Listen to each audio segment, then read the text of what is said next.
The 2026 NBA draft has moved past us, and today we will be talking about it and grading and talking about a lot more in this episode. Cue the intro.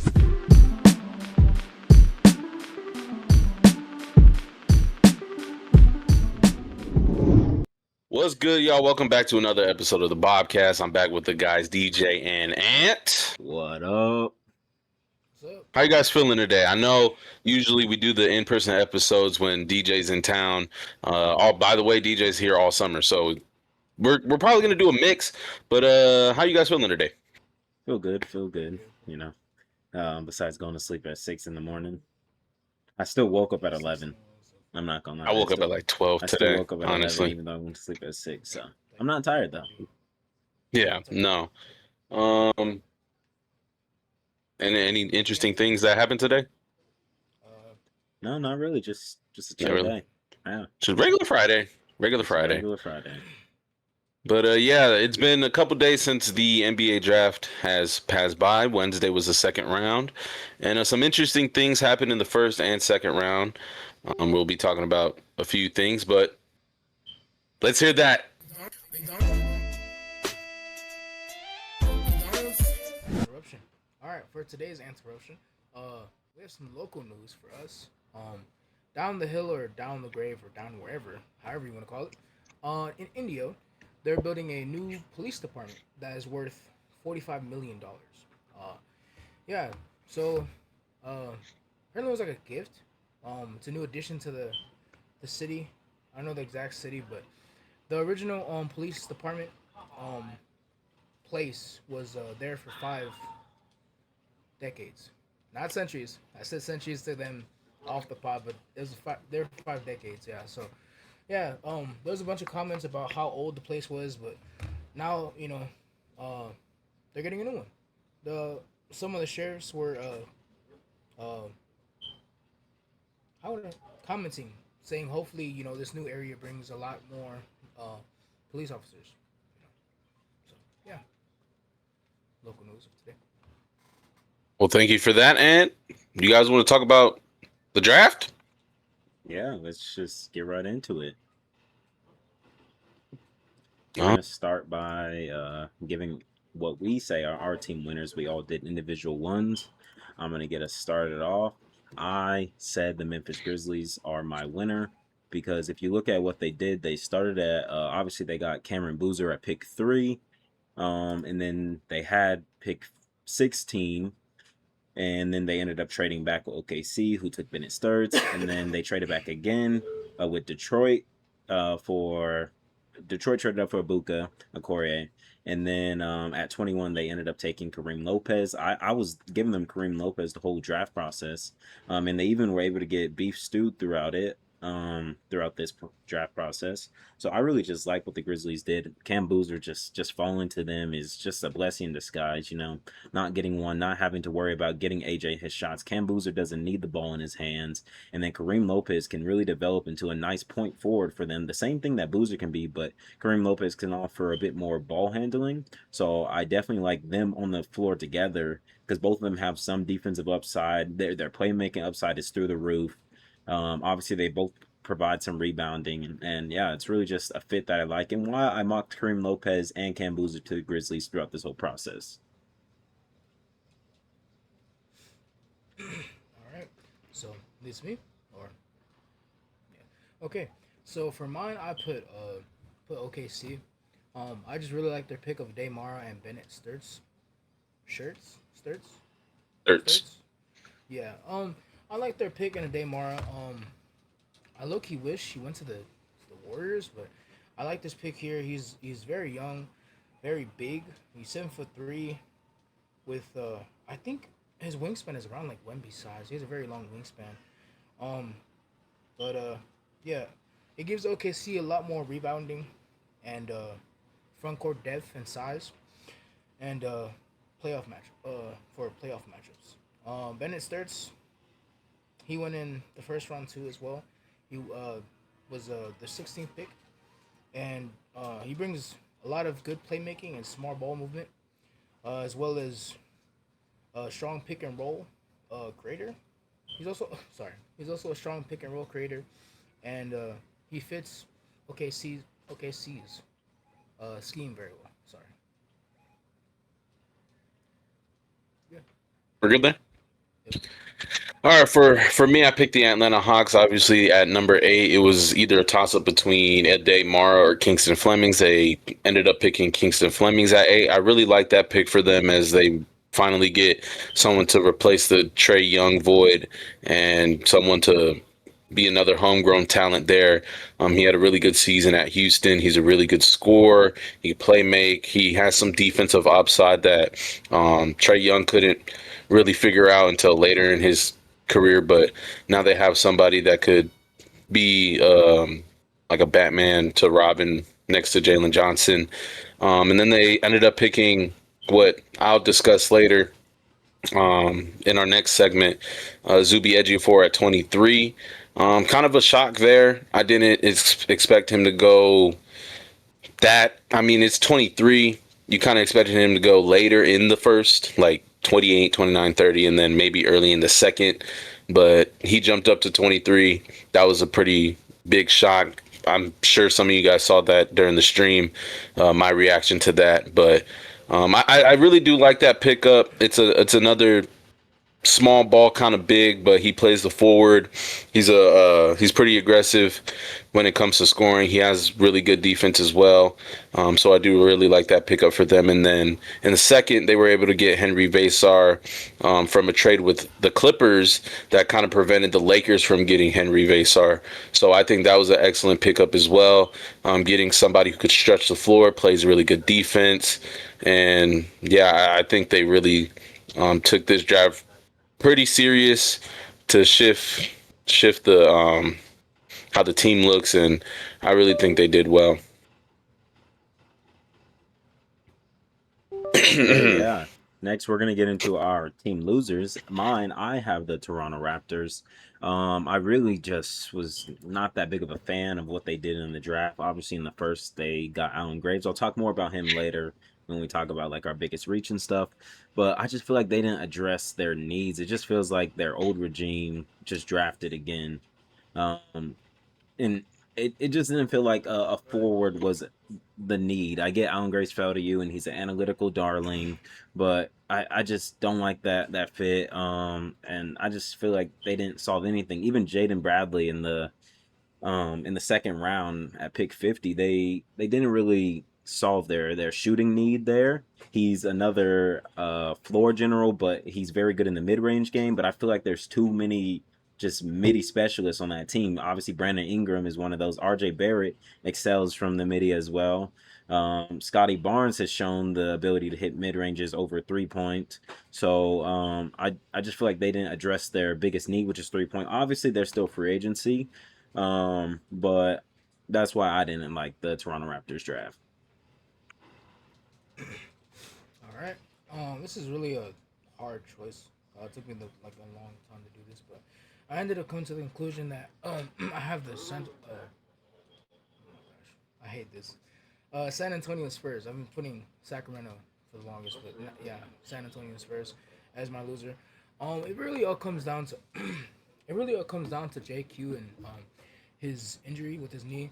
Um, I do like how like bold and uh, ballsy that they are by picking JQ with his knee injury.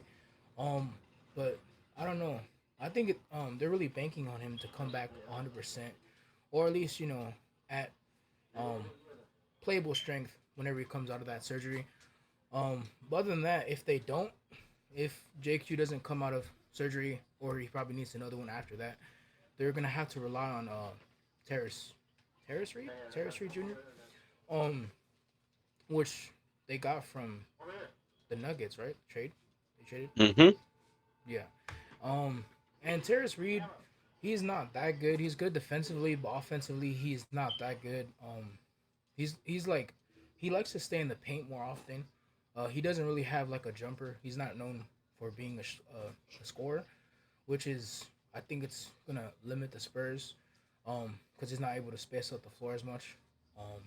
And I forgot their guard that they picked up, but yeah, those are my main two Kobe reasons why Gillespie. I didn't like the yeah Oklahoma City.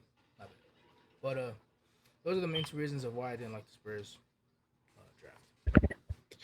Yeah, for me, I picked the Denver Nuggets. Obviously, they had that first round pick where they took Terrace Reed and then traded him away to San Antonio. I kind of didn't really understand that at the time, but it might be due to how their salary is. I know they want to bring some guys back, but in free agency. But I think Terrace Reed would have been a great selection for them in the later part of the first round. And then in the second, they picked up Trevin Brazil out of Arkansas. He's a pretty bigger guy, if I could remember, but I don't really know much about the guy. I'm probably gonna have to tune into a lot of him. Obviously, we're gonna see a lot of him because he's with the Nuggets and he's in the Western Conference. So I'll probably be able to see a little bit of what he could do. And then they picked up Bryce Hopkins. Don't really know much about that guy either, but just kind of a nothing burger from Denver. They could have had a really good pick in Terrace Reed, but obviously they traded that pick away to San Antonio. But maybe Nuggets fans could give me some more intel on those guys and tell me a little bit more about those guys. But for me, I think it was kind of a weak draft for them. And yeah, those are my thoughts. But who knows what these two guys could do for them? Obviously, it's a long season and they have to go through the whole ringer. So we'll see what happens with the Denver Nuggets. Okay, next we are going to get into our steals of the draft. Mine, I have LeBaron Philon, who went I to. love that pickup. Yes, I really love this pick. I love that He went pickup. to the Philadelphia 76ers. Obviously, looking at it, he's not going to start unless like Maxi's hurt. I don't think you can play him, Maxi, and Edgecombe together. But this is really just he fell to you. I know like there could have been take Terrace Reed, take Chris Sinak, but I really just love they were like, who cares? He fell to us. We're gonna take him and deal with the problem later of having a lot of guards. But guess what? When Maxi's off, him and Embiid can have a nice combo duo, pick and rolls, pick and pops. Like I really just like that fit in Philadelphia. So yeah. LeBaron Fallon, I'm really going to be watching him this year, and especially in the summer league. Hopefully, he plays because I know sometimes these first round rookies don't play a lot in the summer league. All right, that goes to my steal of the draft. I did put down someone from the Lakers. He is Cameron Carr. Cam Carr. I really put him there because I think he's a steal of draft because me and the guys did put him higher up in the draft in our previous mock drafts. In mock draft 1, I think we did put him to the rafters at right under the lottery at like I think pick 15, and then we did move him a little bit lower down to like pick 19. But yeah, he ended up falling further down than we expected. He fell to the Lakers at pick 26, right? 24? 24. 24. 24? He did fall a little lower than we expected. Forgot. But I do like this pickup for the Lakers. Me and DJ were talking about it earlier. We said that if he does, get a little bit more I need to slow. Oh my gosh, I'm talking too fast. If he does decide to gain some muscle, I think he'll be a nice little forward for our future. But right now, I think he wouldn't play that big of a part in the Lakers with us re-signing Austin Reeves and also Luka being on there, both of them needing the ball. But he'll be a nice spark off the bench, I think. He'll be a nice little guard, maybe forward if he does muscle up. But yeah, I really like that pickup for the Lakers, and yeah. Well, for me, I picked Kareem Lopez, who was selected by the Memphis Grizzlies. I really like this pickup for them. I know they picked up Cam Boozer, but Kareem could play the 3, slide right in there. We'll see. We'll see what happens with the whole John Morant thing. I don't think that affects anything about Kareem Lopez in a way, but I really do like this pickup for them. I really loved his story being the first Mexican-born player to be drafted in the NBA. I just really like this pickup. I liked watching all his film, his ability to score. Cotton, like we've been saying, he reminds a lot of us of Paulo Banchero, or at least the 3 of us. I really like his game a lot, and I'm really going to be excited to see what he does with Cam Boozer. And who else did they? I know they picked somebody else up. Who else did they pick up? I forget. They picked up Richie Saunders, who's coming off an ACL injury, but he'll probably be a really good point along those guys and be a spark off the bench or possibly even start. But I really do like this pickup for the Memphis Grizzlies and Kareem Lopez. I will be watching a lot of him during the season as well. All right, next we're going to get into our biggest reaches of the draft. Mine is going to be Allen Graves. I covered him in the prospects video. I liked Allen Graves, but like I said, the fit in Toronto just was not it for me. They already have all these. He has more 3-point shooting and ability than a Brandon Ingram or Scotty Barnes can offer. But it's just I don't think a forward was the best fit here. Like obviously, like to be honest, Colin Murray Boyles is a power forward, but they were starting him at center this whole past year when I don't think they should have. So I just really don't like the fit. I feel like there's points on the board like LeBaron Philon was up there. Quick selection right there. LeBaron Philon, I'm pretty sure they wanted Christian Anderson, who obviously went a pick before to the Hornets. So that probably didn't help their decision. It was just like overall, I don't think they should have taken a forward at pick 19. All right, y'all. So before Ant gets going with his next guy, we just want to report that Shams just tweeted out that Isaiah Hartenstein has re-signed with the Thunder on a 3-year, $75 million deal. So that means he's getting paid about 25 mil. Yeah. 25 mil. Wow. Yeah, it's an interesting deal. We'll see what happens. We'll cover that. We'll cover that a little bit later, but we just wanted to report that it literally just happened as we're in the middle of recording. I wish it was a trade though. Oh, bro. He's basically a bag of chips. He's nothing. He can't. Sheesh. Like he's. That's like one way to put it. He still offers things to the team. Like he's gonna offer some physicality and size. It's just he can't shoot. That's the only problem. It's not like he's the worst player ever. No, he's not. Oh, itchy. So that means I'm next up. Yep, that's it. All right then. Well, yeah. Like I said earlier, I was gonna mention him later. This is where I mention him now. I picked Zuby Ejiofor, who was picked by the Atlanta Hawks. As I said before, it was kind of a surprise that he was picked that far up into the first round. And I think they kind of do have a little bit of forward depth. I know it's just Jalen Johnson. I know Jonathan Kuminga is like there, but he's a free agent. Nickeil Alexander-Walker, I know he plays like shooting guard, small forward, and then if he wanted to play like big, he's next to Vasar, he's next to Onyeka Okongwu. I know they have Mohamed Gay. He plays pretty often, so I think that's just going to be a lot for him to go through. I think it'll take him a minute to try and even get a starting spot. He'll probably be a key piece in the bench rotation, but I just think getting him at 23, maybe there was somebody else I was trying to get him, move up and try and get him, and then the Hawks just said, screw it, let's take him here at 23. If I remember, it was 23, right? It was something like that. But yeah, I picked Zuby Ejiofor.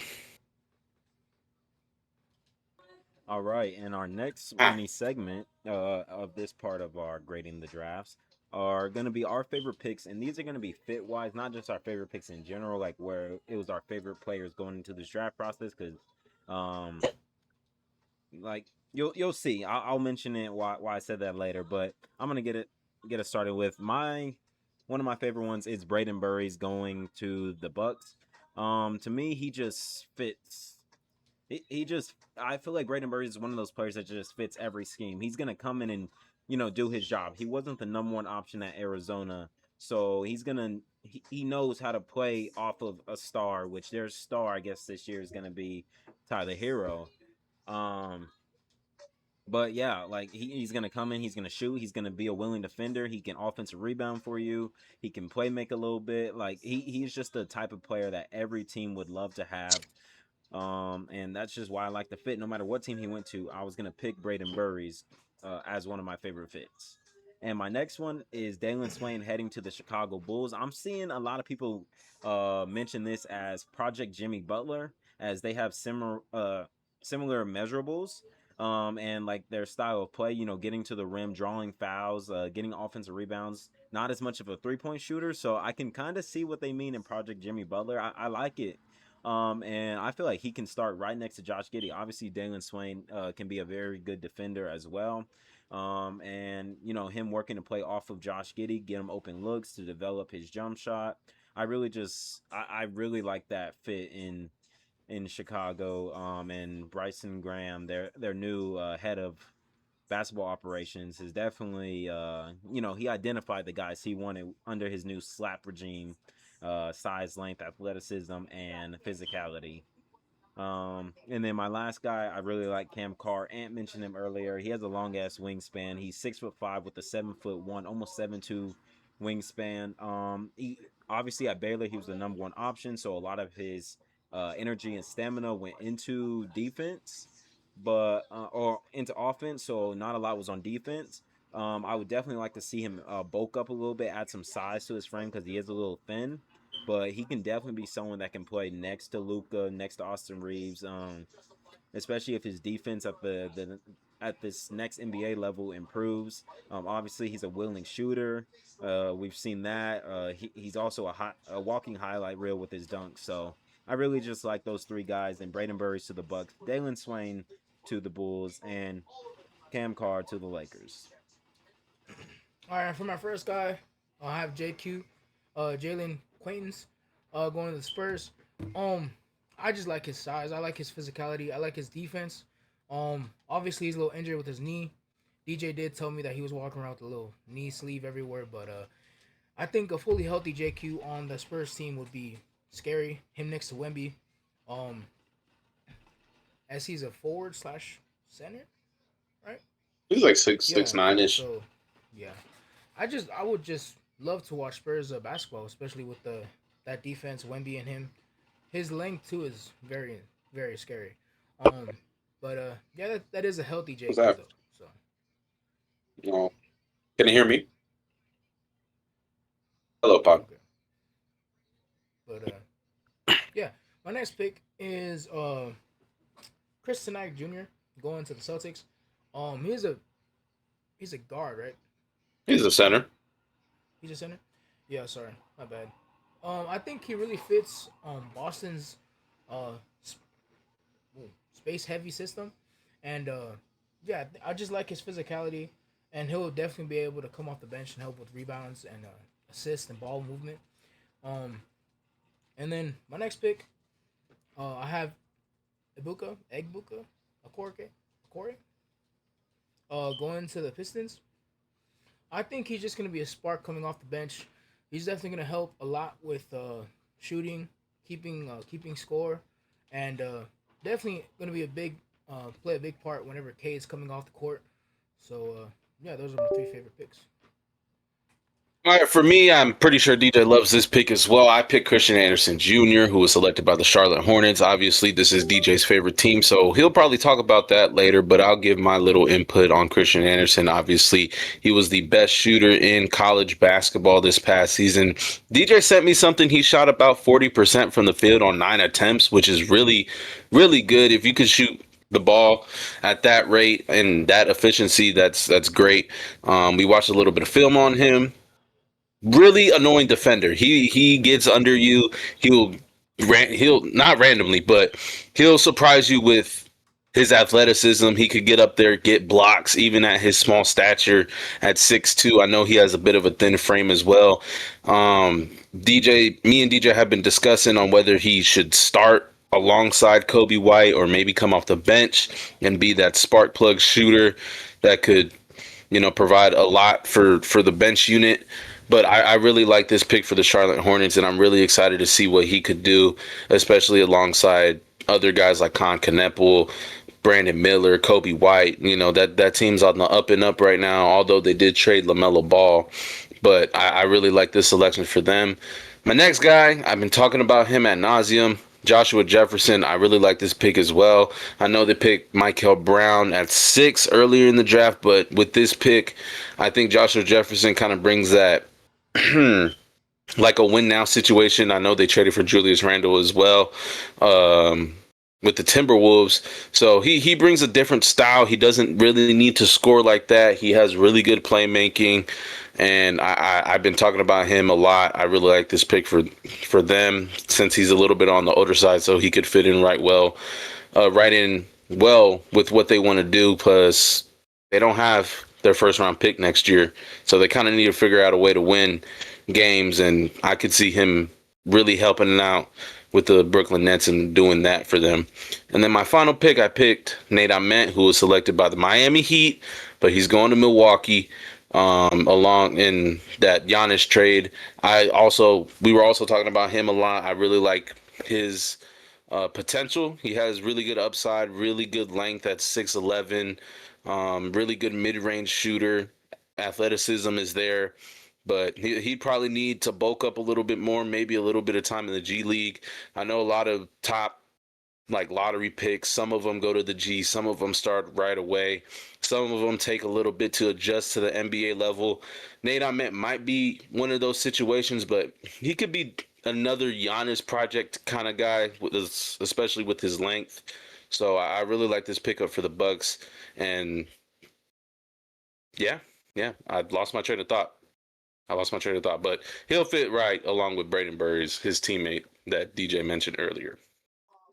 All right, yeah. So our next one is gonna be our least favorite picks by fit. Keep in mind we are doing by fit, not like we hate these players or anything. We just don't DJ like the muted. fit of where He's they talking went on his to. side. Um, so to start off, I have Morris Johnson to the Mavericks. I wanted Morris Johnson, and I liked him wherever he went. But this is one of the only spots where I wouldn't have liked him, just because it's another non-shooting forward.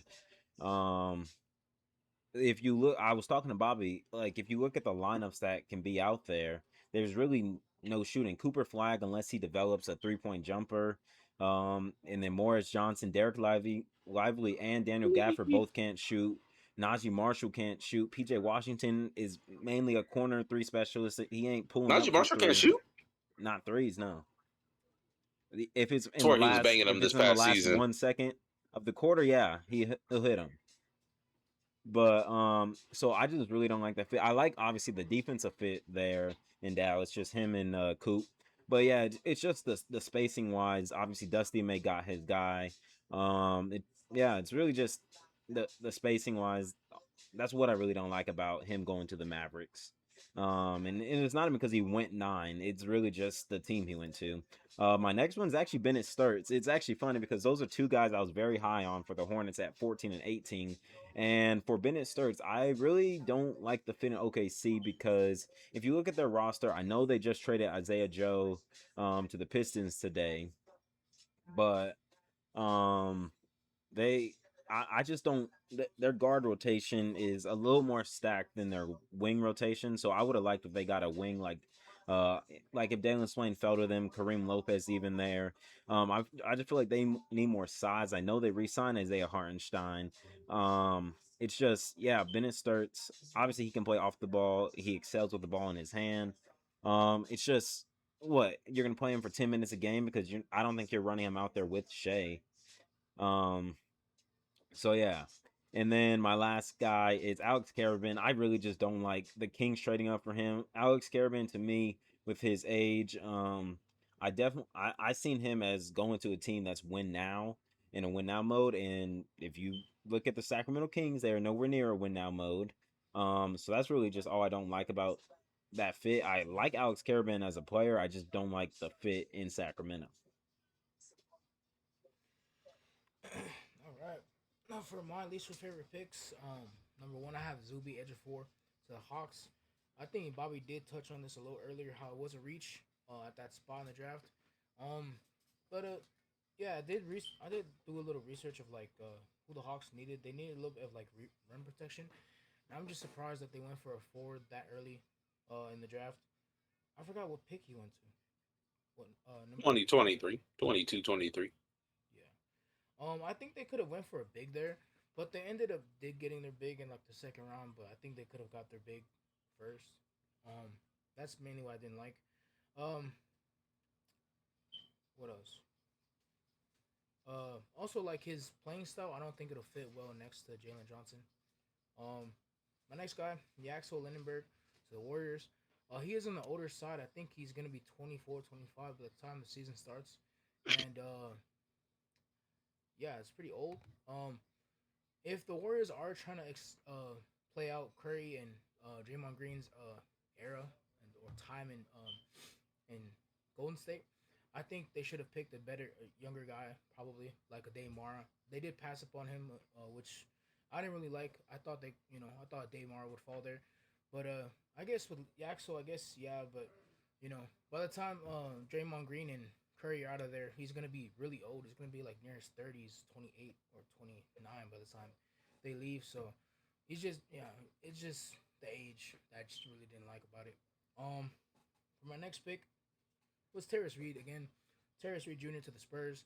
Um, I just didn't like him. He's really like he has a good defense, but his offensive upside he just can't shoot on the perimeter.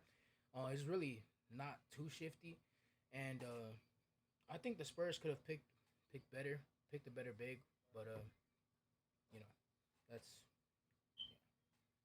pretty much it. Well, for me, DJ said it earlier. Alan Graves to the Toronto Raptors. He's been talking about it fairly well during this whole episode. I just think they could have went guard. There was so many other guards available there. LeBaron Fallon could have literally been the next pick, but they decided to go Alan Graves. As DJ's been saying throughout this whole draft process, he is the analytics kind of guy, but I'm not gonna try and dunk on him too much in this segment, but you could have went so many different avenues. You probably needed another big, like a Chris Sinak, like a Jaden Quaidance, like a Terrace Reed. You could have went with all those other guys, but you went with the forward that is on a roster that is filled with nothing but forwards. You have Brandon Ingram, you have Colin Murray Boyles, who played center most of the time, even though he really shouldn't have.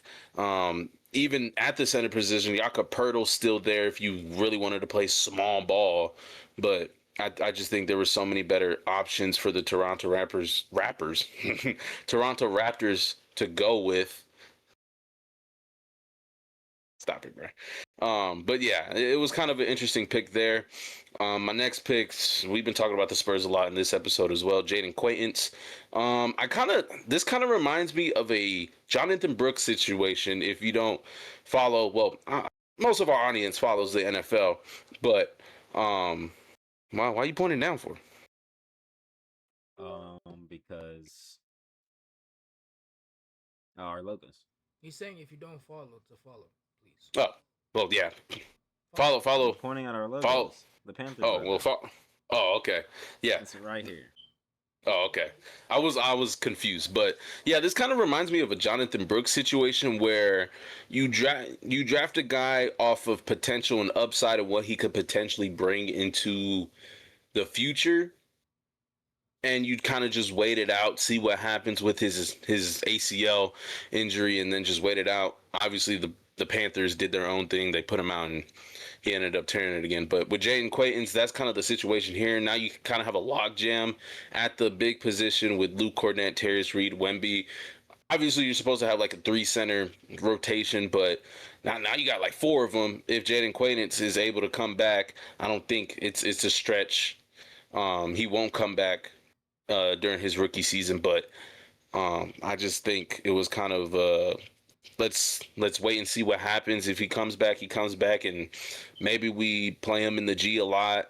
That'll probably happen most of the time to get him ramped up into game speed and things of that nature. But I think the Spurs could have went maybe another forward.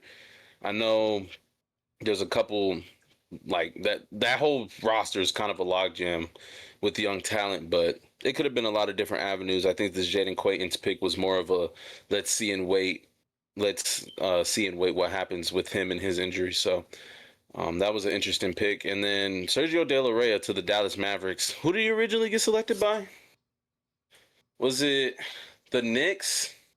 Obviously, the Knicks needed to not select in the first round because they had to deal with contracts and things of that nature and possibly get some of their players back. But that'll be on another episode. This Sergio De La Rey pick, I feel like he's kind of coming into a situation where he was just there, so let's just select him. He's out of Europe, Eurobasket. I just said Eurobasket. He's out of EuroLeague, so I think he'll be very raw coming into the NBA. Didn't get to see a lot of film on him as much as I could, so I'm kind of in the mystery with him. There was probably a lot of better selections there for them to take. There's probably a couple more guards there, if I remember. There were Biggs went after him, so maybe it was a decent selection for them. But for me, it was kind of a meh pick. They could have went different avenues. They could have picked a Malik Thomas who won the second round. They could have picked I'm trying to remember Isaiah Evans, those type of guys. But we'll see what he does in Dallas. I'll probably watch a little bit of him as well.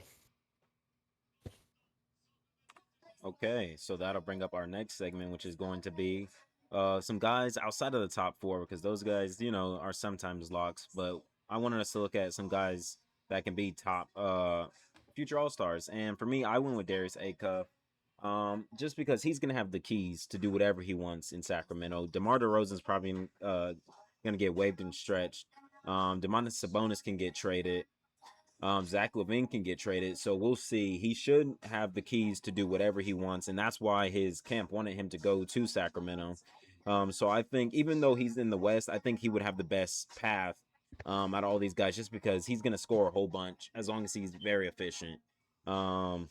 He's just going to score a bunch, and he should, can become All-Star. And I kind of expect it out of someone like Darius Acuff. He has that swagger of a guy that, he's going to be very clutch as well, so I have Darius Acuff being a future All-Star. I will say his aura alone will get him votes.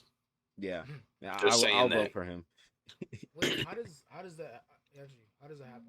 Is it like the fans? It's weird.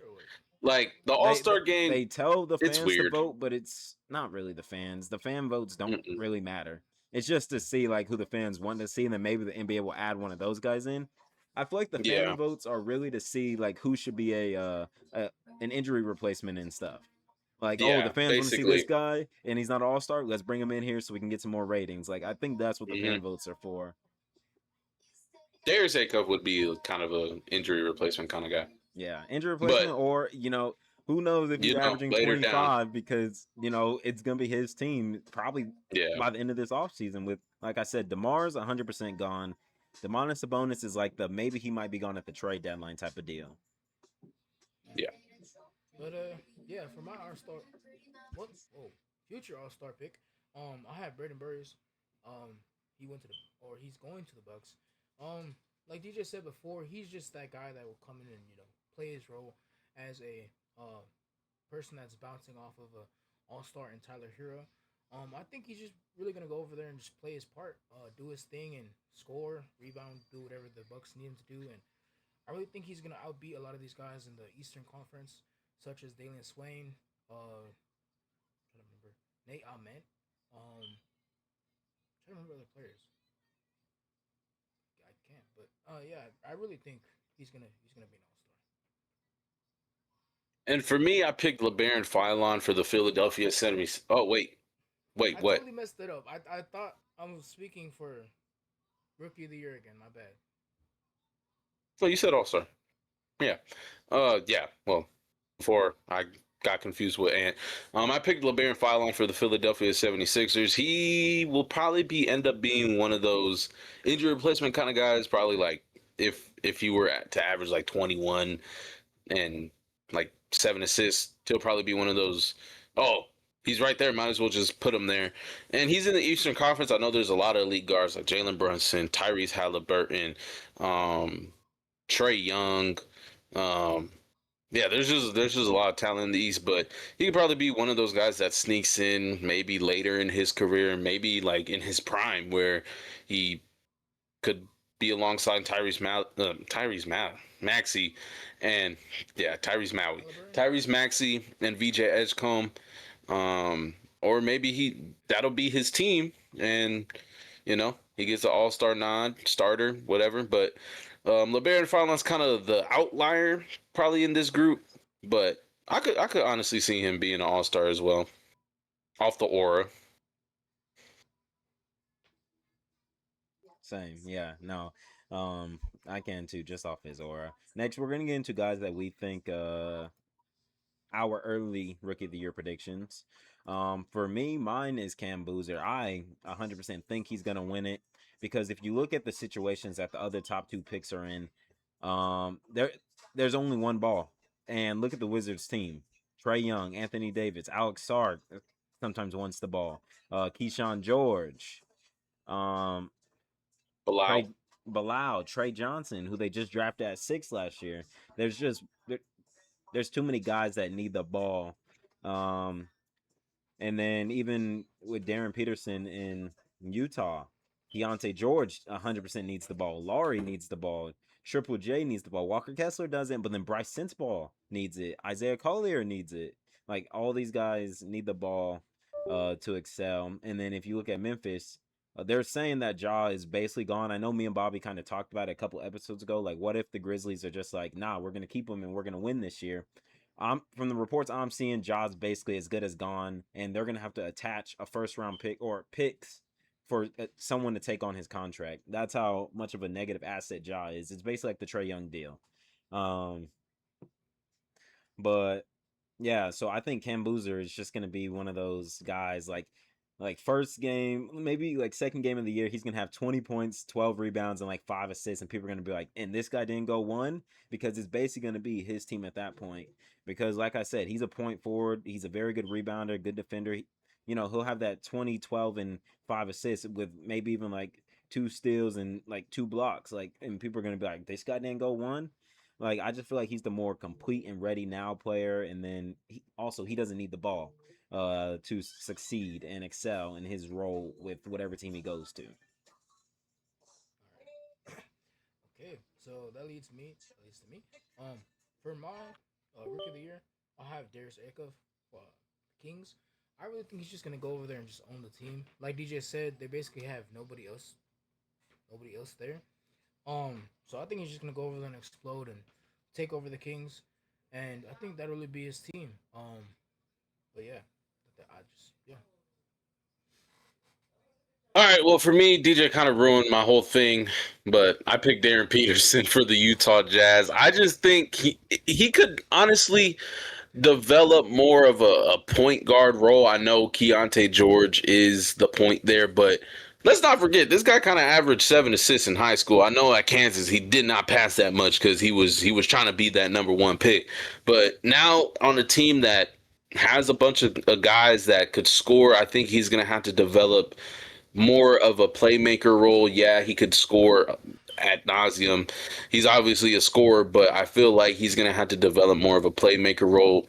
And if he does eventually do that throughout the season, I feel like that could put him in the lead for it. I know we got guys like AJ DeBonsa, Cam Boozer, Darius Acuff will definitely be up there for Rookie of the Year contention. But if Darren Peterson could expand his game more other than just being a scorer, be good defensively and could stay healthy, I feel like he could be rookie of the year and possibly beat out the other 4 or 5 guys that will be in that race.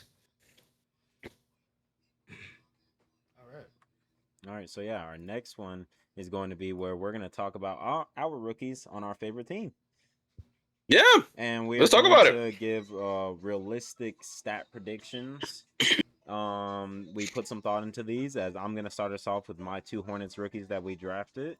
My first one is Hannes Steinbeck, obviously the forward center out of Washington. Now, this one I kind of put in his stats, and then we traded LaMelo the next day.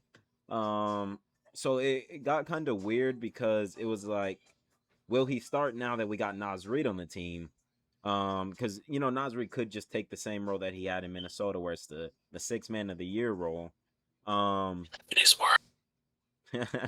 But for Hannes, I have him averaging 11.1 points, 7.4 rebounds, 1.9 assists, 1.7 blocks, 1.3 steals, shooting 48 from the field, 31 from 3, and 70 from the line. That the 48 from the field. You know, big man. He has nice touch around the rim. I don't think um, obviously we're gonna have him be a bit of a stretch 4 and stretch 5, but I don't think we're gonna do as much. From what I've learned with Charles Lee, when with his centers, he'll let them shoot like one or two, maybe one a game, but it's like. He's like, you're not taking up to two to four yet. Maybe in your second year, I want you to develop as a big man, and then we'll expand to your stretching the floor. Obviously, he was the best rebounder in college basketball last year, so I have him averaging 7. It's going to be pretty tough out there. Him and Musa Diabate on the boards. And he's shown that he's a willing passer as well. And I think he can average up to like even like 4 assists because if he plays the role like Musa, grab offensive rebound, kick it back out to Con, Brandon Miller, Kobe White, Christian Anderson for 3. That's why Musa had so many games where he had like 7 assists because he would grab the rebound and kick it out to the corner right away. So I think Hannes could have that role. And obviously, if you guys want to see an updated stat predictions after the summer league, we will definitely do that. So we can see like what type of player the teams want their guy to be because they start like coaching them up then being like this is how we want you to play. But and Hannes has shown he can get his hands in the jar and get a steal and obviously he's not the most athletic, but he can recover quickly enough to get a block if he gets blown off the line. So I have Hannes averaging again 11.1 points, 7.4 rebounds, 1.9 assists, 1.7 blocks, 1.3 steals, shooting 48 from the field, 31 from 3, and 70 from the line. As I'm going to get into my next guy, Christian Anderson Jr. from Texas Tech.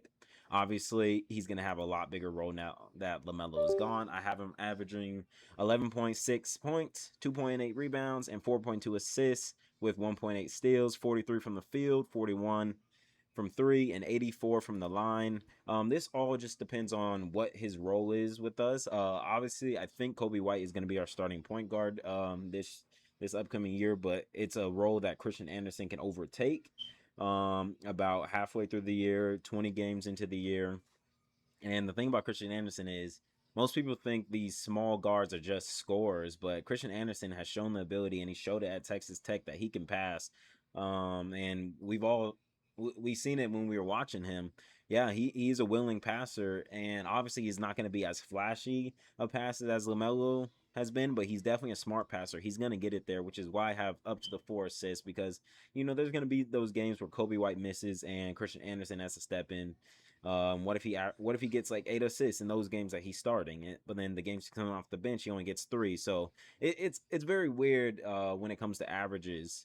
But Christian Anderson can definitely be a big piece. And there's a reason why we drafted him at 18. All right, so that leads to my guy for the Lakers, Cam Carr. Where did he come from? Baylor. Baylor, Baylor. Shireman. So I guess Not he was the I guess he was the number 1 option there, because I looked up his stats over there. He didn't average that many assists. Jalen Clark has been paid 3 years, $10 million. Hey, that matters. He was actually a very good defender in the playoffs. He It's a was. good deal He for one of was. your key role players. So that's the only Yep. reason why I said it. If it was Yeah, like that's all. that's why I didn't say the Kevon Looney one when it happened because I'm like we don't care about that. But Jalen Clark was. If you guys watched the playoffs, you guys would have seen Jalen Clark the past couple years. Yep. But yeah, as far as Carr's stats go, I have him scoring 15.5 points, 4.5 rebounds, 1.5 assists, uh, 1 block, and 1.5 steals. And for his splits, I have him shooting 46 from the field, 31 from the 3-point line, and 78 from the free throw. I did look at some of his stats. He's not really that good of a passer, but he does. I feel like he would have to start passing more often, especially now with him playing against him playing with Austin Reeves and Luca. So I feel like he's gonna have to pass more. Um, as far as block and assist, I don't know too many people that he'll be able to block over. He might get a little sneaky block on some people, but I don't think he'll be blocking With too a many seven people in the foot NBA. one, almost 7'2" wingspan, he's gonna get some He's easy blocking blocks. people. He is blocking people. Also, because like, and you know how like people bring the ball up like that when they're like Yeah. going up for the lay, that counts as a block if you smack it out their hands. Hmm. No, So I like didn't know. that's a block. Most Yeah. people think that's a steal, but those are blocks. So But yeah, I might have to redo his stats later. But yeah, after watching him in the summer league, I'll definitely redo his stats. But yeah, as far as the steals, I did see that he averages almost 2 steals. It was like 1.8 for his college stats because he does have long arms, like the guy says, like the guys say. He has like a Wemby length of arm, which is crazy. But yeah, and then his spreads, he shot around 50 from the field for his college stats, and then he shot 80 for his free throw. So I just had to lower it down a little bit, because NBA standards. So yeah, Hey, well, for me, for the LA Clippers, obviously we picked Keaton Wagler at number 5. I have him averaging 15.3 points per game, about 3 rebounds, a little bit under 5 assists at 4.7, a steal, shooting about 45% for the field, 33 from three, and 88 from the line. And yes, you do see that right. One dunk in his rookie season. One. He will at least have one dunk this season, and I only put that one. on everything. And if he doesn't dunk during this season, I don't know, I'll go He'll get bald something. again. Y'all find something for Bobby to do. Jump in the pool of mud. It got to be something bad if he doesn't have at least one dunk. If Keaton Wagler doesn't have one dunk, I will do whatever the comment section tells me to. So y'all better comment down below and tell me what I need to do if Keaton Wagler doesn't get one dunk. But I feel like for him, his rookie season is going to have to rely on if Kawhi is on this team. If Kawhi is traded, I'll definitely inflate these stats a little bit. And depending on how well he does in Summer League, I will also determine that into his rookie season stats, or at least my predictions for his rookie stats. I feel like he'll be a complimentary piece next to Darius Garland, next to Kawhi Leonard if he's still on this team. If Kawhi Leonard's not on this team, I see this guy averaging at least 18 or 19 points, exactly what he was doing back in college. Obviously, he's going to have to get used to the NBA speed of the game, and he's not going to have as much easy buckets as he could possibly because the game is a lot faster. The defenders are a lot better and a lot bigger and a lot quicker. So it'll be a struggle for him to adjust, but I could still see him getting a lot of buckets. He might have a couple 25-point games, maybe a 30 ball at some point in the season when he's, fully acclimated to the league. But, these are just early predictions, and seeing what he'll do at Summer League will probably determine my changes on whether he increases or decreases. Maybe we'll never know, but I think these stats are pretty good for him. My next guy, I don't know if DJ has it up yet, but we selected Baba Miller in the second round. DJ, elaborate on why you like Baba Miller so much. Play the clip. Ah, That's why. I hate you. I hate you. But yeah, I know I talked about Baba Miller in my scouting report of some sorts in our episode with Blake. Really lanky forward, 6'11", has really good length. He has a bit of a thin frame, but he had a really big growth spurt. He was 6'2" in high school, I think, or like in middle school or something like that. And then he jumped up all the way to 6'11". So he has guard skills, but he plays as a 6'11" forward. I don't know if he'll be able to play big yet until he bulks up, but my stats for him are 6.1 points per game, 6.9 rebounds because he's a really good rebounder, about over an assist, about 1.2 blocks, under 1 assist at 0.8, shooting about 57% from the field. Not a really good 3-point shooter. I gave him 22. That's probably a bit of a stretch, but we'll see what happens. And 64 from the line. Not that great from the line, but this is going to depend on his minutes as well. I was kind of trying to guess what his minutes would be, especially if Kawhi's gone. If Kawhi's gone, he might play 20 minutes. Who knows? But I gave him these stats just off the 10 to 15 minute range if he ends up playing those amount of minutes. But I'd like to see him play a lot. I really like to see what he's able to bring to what's looking to be a young Clippers roster. So yeah, and then my last guy, or our last guy, is Nick Martinelli out of Northwestern. Did not know much about the guy, but I know he averaged about 23 points per game at Northwestern in his senior year. So he had a really big year with them. I don't really see him getting much play time other than it being in December because I already know how Clippers basketball is.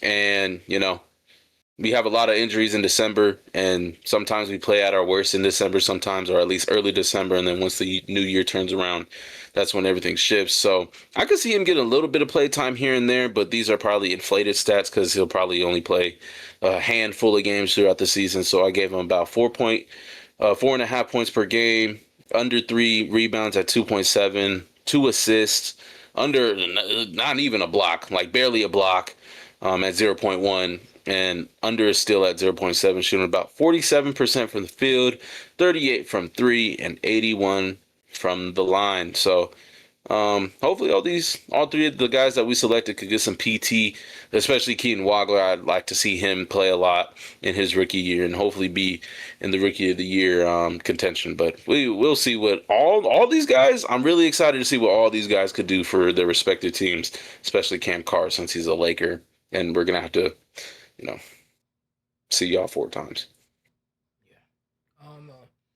So, any other last words? Yeah, we're about to grade every team's draft. Yeah. Can we go on a break though? I'm kind of hungry. Yeah. All right. All right, we are back. We are back. We are back. We're gonna just start off with Atlanta. They drafted Kingston Flemings, Zubi Ejiofor, and Henry Vasar. Oh my God! As I said before, I love this draft. I'll give him an A. This is definitely an A draft. There's not much to say about it. I feel like Henry getting him at 52 was just a steal, and I feel like they have their point of the future in Kingston Fleming. So I really just like Yep. this Atlanta Hawks draft. Yep. I also give it an A too. I like the pick of Flemings and Vasar. I'm so sad that we didn't get Vasar, bro. We traded up picks to not get Vasar to get edged Yeah. by the. We did that. We and stopped y'all. Clippers. We stopped y'all. I know that was a coup. Hate the Clippers. All right, and Sorry. next we have the Boston Celtics. They got Kristen Nack and Dylan Mitchell. We'll see how much these rookies play in year one because with under Joe Mazzulla, you gotta earn it. You might start by playing 2 minutes a game. And you just got to show out in those 2 minutes a game. And I think Kristen Nack should. I don't know how much Dylan Mitchell will early on. Dylan Mitchell's definitely going to be one of those guys that just come in during December probably for the Celtics. And it's just like, of course, this guy fell to them. So overall, I think the Celtics just had a decent draft. I think this is a B+. They just took what fell to them in Kristen Nack and Dylan Mitchell. Yeah, I really like this draft as well. I really like the Chris Knack pickup. He's kind of the Vucevic replacement in some way where he can stretch. He has the ability to stretch the floor, and he has a lot better athleticism than Nikola Vucevic. So I really like that pickup. I really liked him in the draft process, and then Dylan Mitchell. Really didn't touch up on him much, but I know he's a dog, and he has really good athleticism as well. So I'd probably give it a B for the Celtics. Yeah, I also like the Kristen Nack pickup. I really think he's gonna go in there and help out the Celtics a lot. Don't know too much about the other guy, but yeah, give the Celtics also a solid B. All right. And next we have the Brooklyn Nets who took Michael Brown, Joshua Jefferson, and Tyler Bilodeau. Ooh. Yeah. Obviously I like the Michael Brown pickup. They got their point guard. Of many point guards, by the Yeah, way. point guard and many point guards, and then with Joshua Jefferson, they got a guy that can run some point forward for them and just set a nice culture. And I know Tyler Bilodeau, they did put him on a 2-way contract, so I don't know how much we'll see of him. But this wasn't obviously.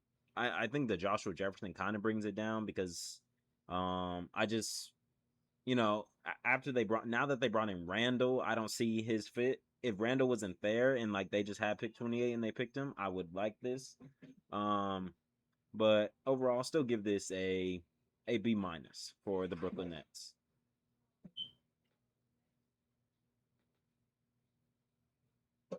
Oh, I don't know who's going to pick. I guess I'll go. I really like that Michael Brown pick. I think it's going to be a logjam at guard though. But he's top talent. He's really talented, and I really like the spot they were able to get him. Obviously, they could have went with Darius Cuff, but I don't know how well that would have fit. But Michael Brown kind of brings something a little different. He doesn't really need to be a scorer. He can handle the ball well. He plays defense well. So I think that was a great pickup. And then obviously I like the Joshua Jefferson pick, but the fit wise is a bit concerning, but I don't think he'll be playing a lot of power forward. Maybe he could play small forward. But we'll see what happens. I'd probably give this draft a B minus as well. Yeah. Wow. For the Nets, I did like. Yeah, I really do like the Melka Brown pickup for them. Um, Based off what the guys said, I just solid B for me. Not too bad, not too good. I think it's just right there.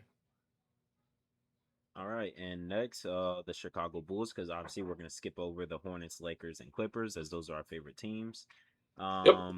The Bulls, they only picked in the first round, and that was Caleb Wilson and Dalen Swain. This is an A draft for me. Two very good culture setters. Obviously, Caleb Wilson's gonna be a good defender at the next level. I just want to see where his offensive game can develop, and then Dalen Swain, if he can be there, like I mentioned earlier in this episode, their Project Jimmy Butler. You know, I really like this draft for the Bulls as it fits their slap uh motto. What would you say? Size, Length, length, athleticism, athleticism, and physicality. physicality. That's interesting. Yeah. I never heard of that acronym, but I like that. Yeah, this draft is an A. I give it an A plus at that. But I'll give it an A, not to be too hyped on it. But I really like that Dalen Swain pickup. He kind of does look like a Jimmy Butler. Really can't shoot the three, but he can do everything else well. Caleb Wilson, obviously the number 4 pick. He was going to fall there either way. Yeah, I really like this draft for them, and I'm sure Kenny loves this draft as well. Kenny definitely loves this draft. Yeah. Shout out Kenny and Numbers on the Board. You guys are inspiring us. Yes. Ooh, my neck. Anyways, um, what team was it? This is The Chicago Bulls. Chicago Bulls. Yeah, I do like the Bulls pickup with Dalen Swain and Caleb Wilson. I'm excited to see that duo. But yeah, I'll give them a solid A. They look we have a deep roster. They got a nice deep roster. Now that I think about it. Is the Cleveland Cavaliers, who just picked Malik Thomas at the top of the second. I like it. They needed some. Was their only pick? Yeah, they needed someone that can go score off the bench. Obviously, it's not A worthy. It's not B minus like the Nets. This is just a straight B for me. Yeah, Malik Thomas is gonna be a nice fit there in Cleveland, off the bench. Obviously, some occasional starting spots with Harden and Donovan Mitchell because injuries are just part of the game. And he's a nice 3-point shooter as well. So I just really like everything that he can bring to that Cavs roster. Yeah, for me, I'll give it a B. I'll give it a B plus. For the only reason is where they got him at. They got him in the second round because obviously, Cleveland has a bunch of cap things that they need to figure out as well, and they have a lot of big contracts on their roster. So even getting Malik Thomas in the second round, obviously he's not going to be on a 2-way. He's going to have he's going to have a cheaper contract as a rookie. But I could see him getting a pretty good amount of play time, especially being a high-end second-round pick who has a really a good amount of talent, and he can shoot the ball. Although DJ says he's stiff, he is stiff. But yeah, I really like Malik Thomas, and the Cleveland Cavaliers really got a good guy there. Yeah, I give it a B plus. I like the Cavs pick up with Malik Thomas. The top of the second round. I think he'll be a little spark coming off the bench, to score with, and I'll just give them a solid B there. All right, next we have the Dallas Mavericks, who drafted Morris Johnson, Sergio De La Rea, Toby Lawal, and Bless The Russian dude? Volod Ishinko. I could try and pronounce it. Let me try and pronounce it. Ishinko. I'm not pronouncing that. Yeah, it's a Russian dude. Y'all just gotta know that one.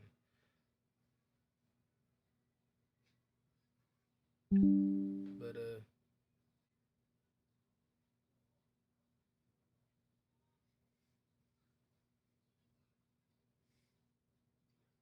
oh, I'll just go ahead and start from Mavericks.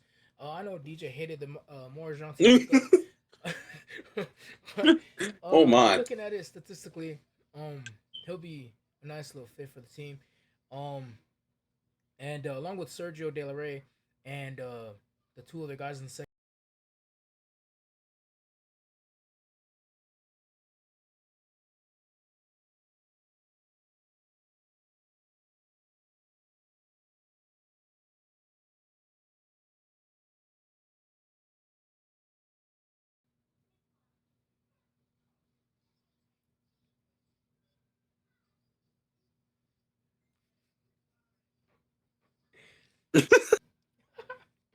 Tell us how much you hate this.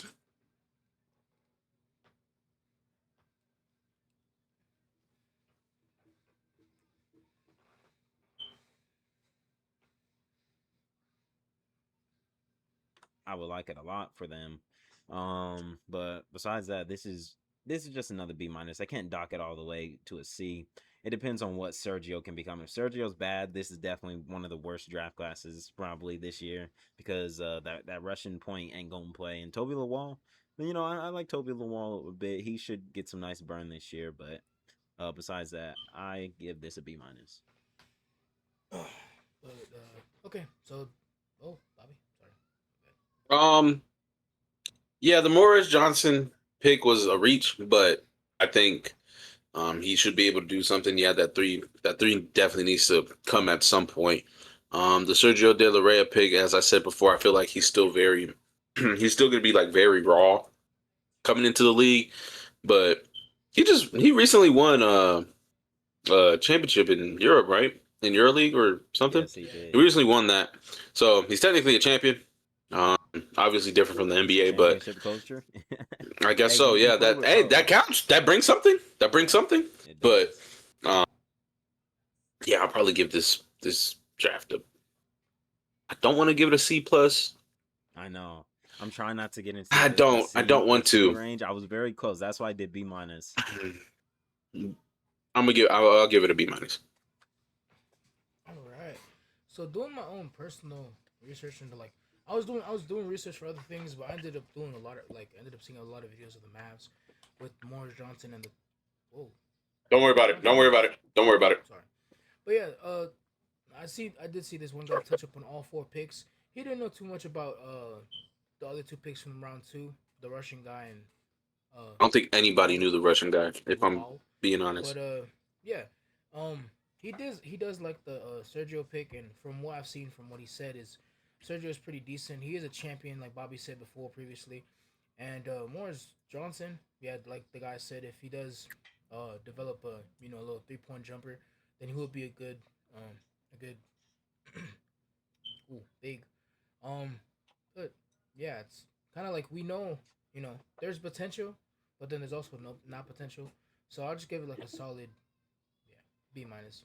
I have to agree with the guys on that. All right, and the next draft is going to be the Denver Nuggets, who drafted Trevon Brazil and Bryce Hopkins. Both of those guys in the second rounder. Obviously, we mentioned it earlier. They drafted Terrace Reed in the first and instantly traded him to the Spurs.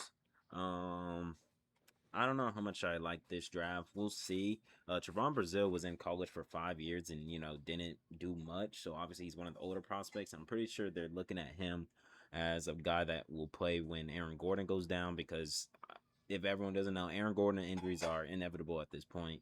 There's gonna Yes, be they are. he's gonna get injured. Um, and Trevon, obviously, he got nice size, but yeah, he didn't show much in his 5 years in college. But I'm not gonna dock him all the way. It's just I feel like they could have also added a point guard in this.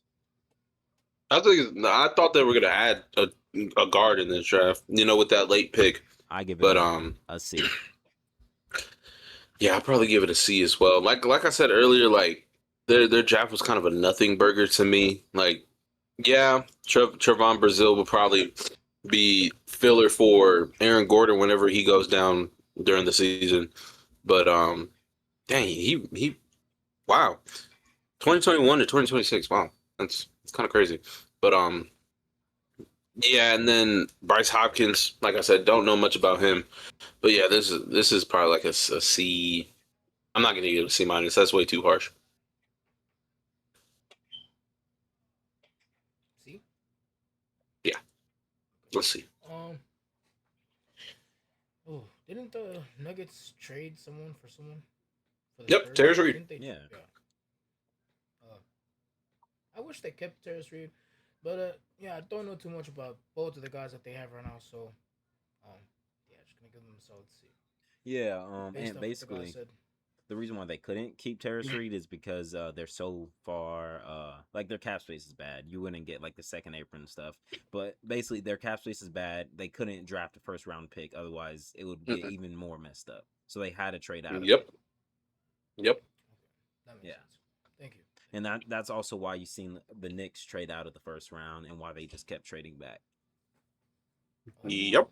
But our next team is the Detroit Pistons, who drafted Ibuka Okorie. They traded up to him at 17, and they also drafted Ugana Onyeso. Also during this draft, they traded away Isaiah Stewart to the Memphis Grizzlies, so they kind of lost their little culture-setting big man. Um, that really does all Oh, the he's dirty going work from for them. one rough season city to another. One that's a little bit more rougher. Uh, um, obviously Ugana. No, you're good. Obviously Ugana, he has long arms. He can protect the paint, protect the rim. He can rebound quite a bit, grab some offensive rebounds. So I don't know how early he'll play in year one, but he's definitely a guy that can build his name up and become a nice rotation piece. Whether it's only him getting 5 minutes a game and he's showing out in those 5 minutes, or he's every minute Jalen Duren's off the bench, he's in. But overall, I like this Pistons draft in a way. I'll give it a B plus actually. I like them getting a Buka because, like Ant mentioned Yeah. earlier, they needed someone that can score when Cade's off. When Cade, obviously, Cade's injuries happen quite a bit. When Cade gets injured, they need someone that can score. Obviously, he's a smaller guard, but he's shown he can hold his own against stronger and bigger defenders. Yeah, I also like this draft as well for the Pistons. Obviously, Ann said it earlier, but we've been saying it ad nauseum. The Detroit Pistons needed someone else that could handle and score the ball when Cade is either out on the bench, like whenever he's resting or whenever he's injured. Like Big Blue Corey could do that. He did it a lot at Stanford, and then Ugano and Yeso. Honestly, if the Pistons aren't willing to give Jalen Duren that max, he could probably get some valuable PT, even being a second round pick. I know they got rid of Beef Stew, so that he'll probably be instant backup for them. I don't know if they'll bring anybody else during free agency. I know they're looking at other guards and things of that nature in free agency, but we'll see what these two are able to do. I hope Egbuka could get some really valuable PT, and I really want to see what Onyeso could do as well. I'll give him a B. I'll give him a B. sorry, no technical difficulties. Anyways, for the Pistons, I do like their the pickup of Okore, and Onyesu.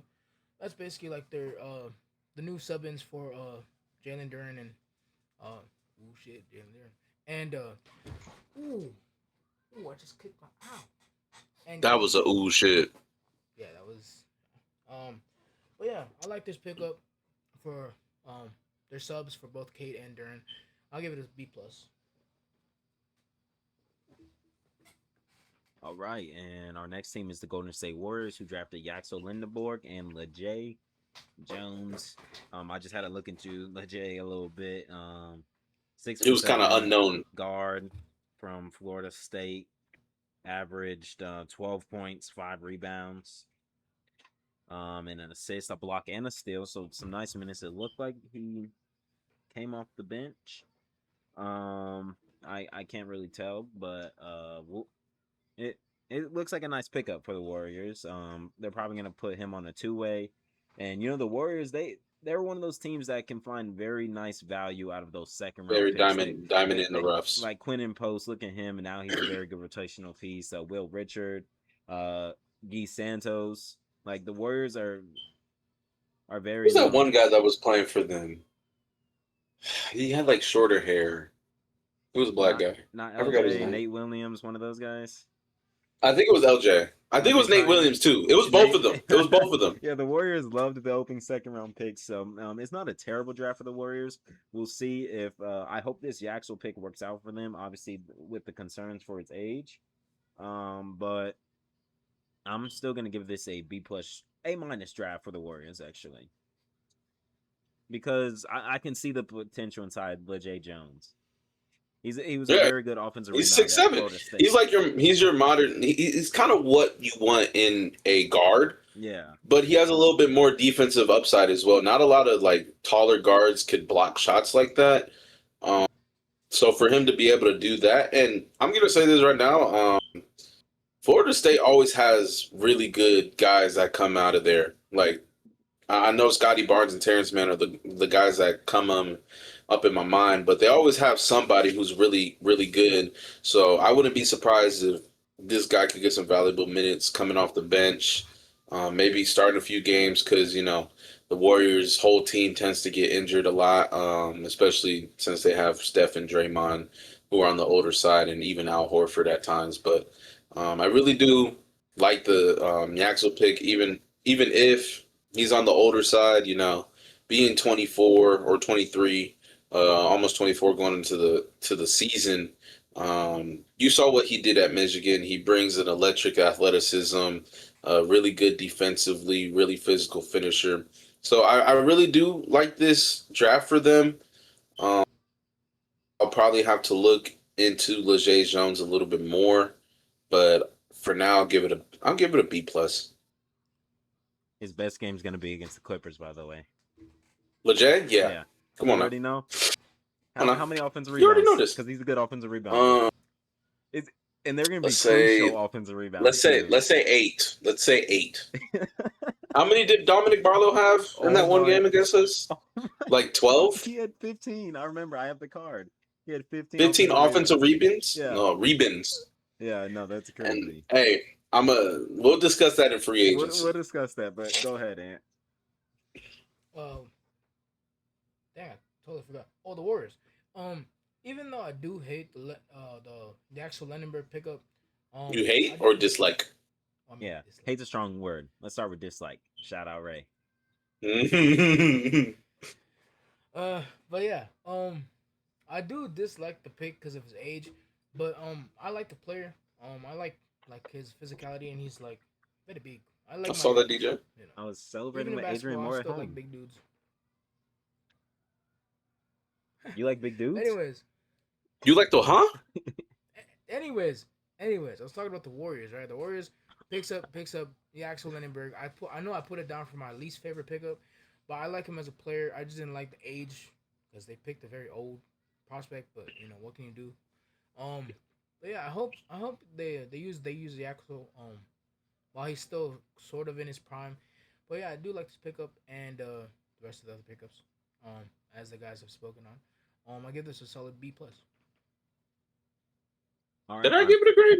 I did. Yeah, I did give it a grade. Our next team is the Houston Rockets, who got the first pick of the second round and drafted Bruce Thornton, the guard from Ohio State. I don't like this pick that much. Obviously, he's a smaller guard, but it's not even that. It's because they need a guy that can initiate offense. He is a score first, pass later type of guard. So that's really why I don't like this. Go look at this guy's stats. Yeah. And obviously they're going to be getting back Fred VanVleet. If he opts into his deal, he should. But yeah, the only reason I don't like this deal, if they needed a scoring guard, I would like it. But they don't need any more scoring when you have Kevin Durant, Alperen Şengün, Jabari Smith, Fred VanVleet coming back. Amen. You need a guy that can initiate your offense. Get set up. So I'll give this one a C plus for the Houston Rockets and drafting Bruce Thornton at 31. Yeah, for me, I know Bruce Thornton was definitely a guy to talk about at the top of the draft. I don't know. It's kind of an interesting pick. I thought they would have went with either Malik Thomas or even a big to replace. Isn't Steve Adams gone, off the team? He just missed this past year. I think he needed ankle He tore, yeah, he did something to his body, but they could have went multiple avenues, but they picked Bruce Thornton. Didn't really watch a lot of Ohio State ball, but I'll probably give this a C. But yeah, I'm probably around the same ballpark as Bobby. Don't know too much about Bruce Thornton. I think DJ said he dislikes the. And he's also 6'2" as Also, well. Like, Shams, we hate you. You spoiled that pick. He's gonna be hearing his name like very soon.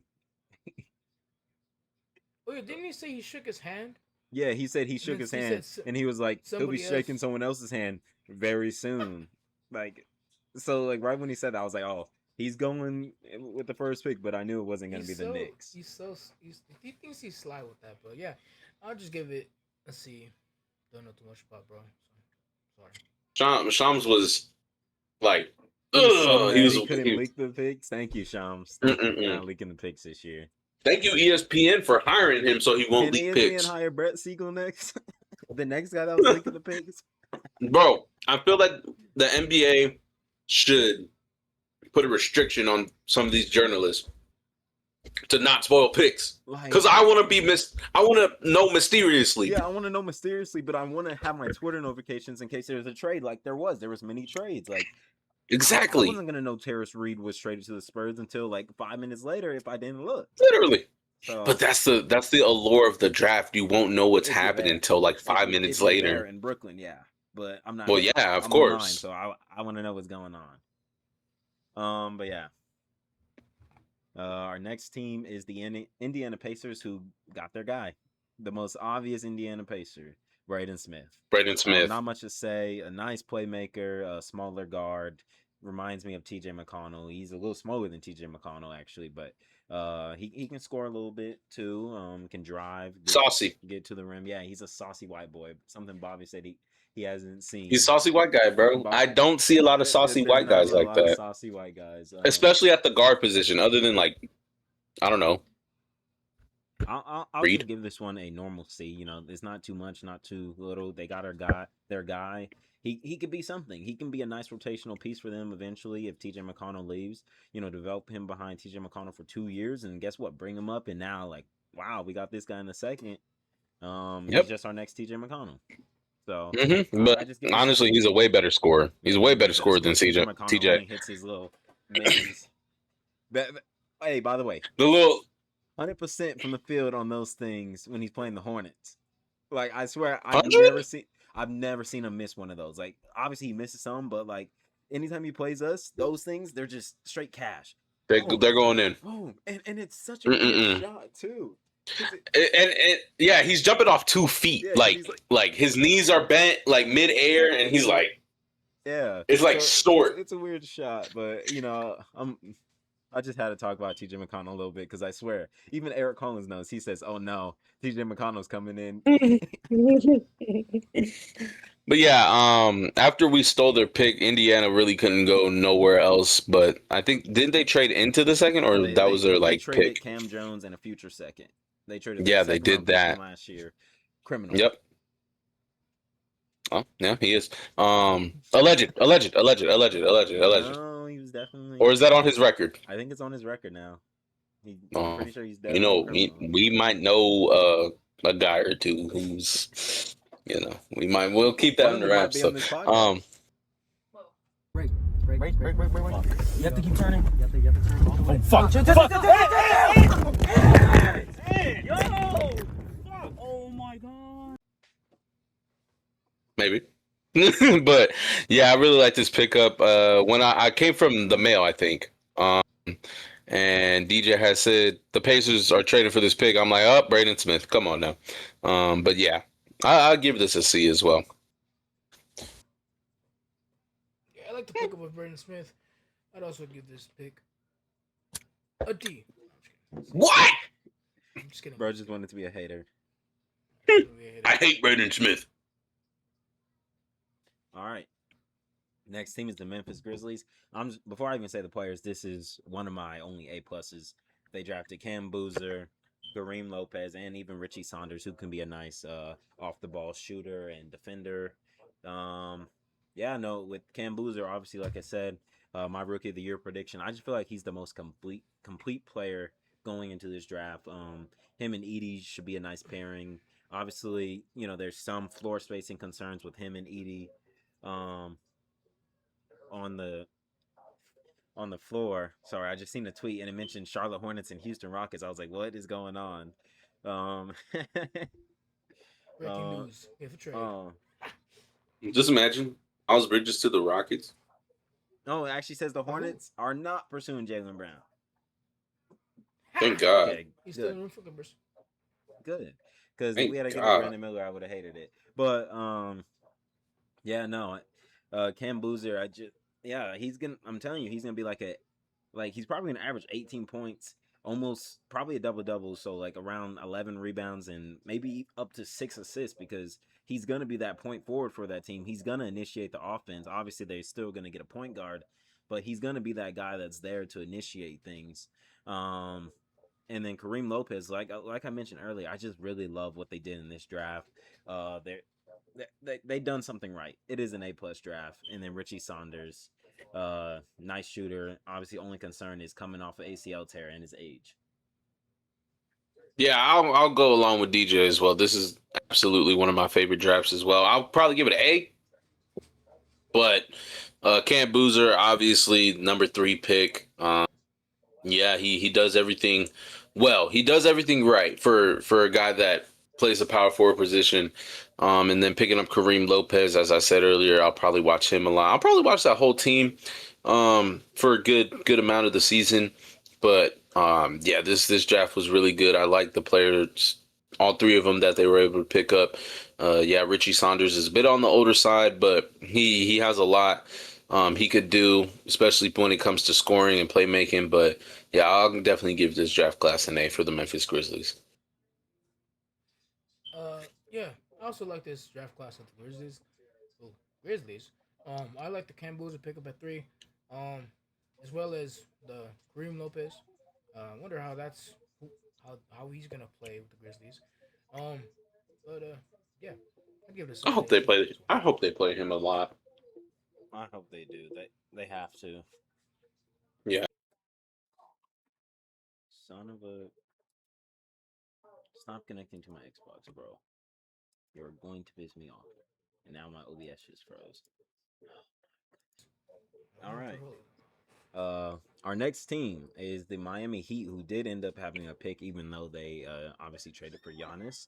And that pick was Ryan Conwell, the guard from Louisville. I like this pick.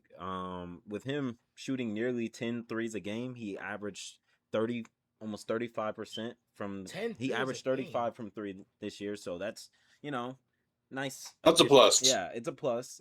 For a team that's gonna need shooting around Giannis and Bam.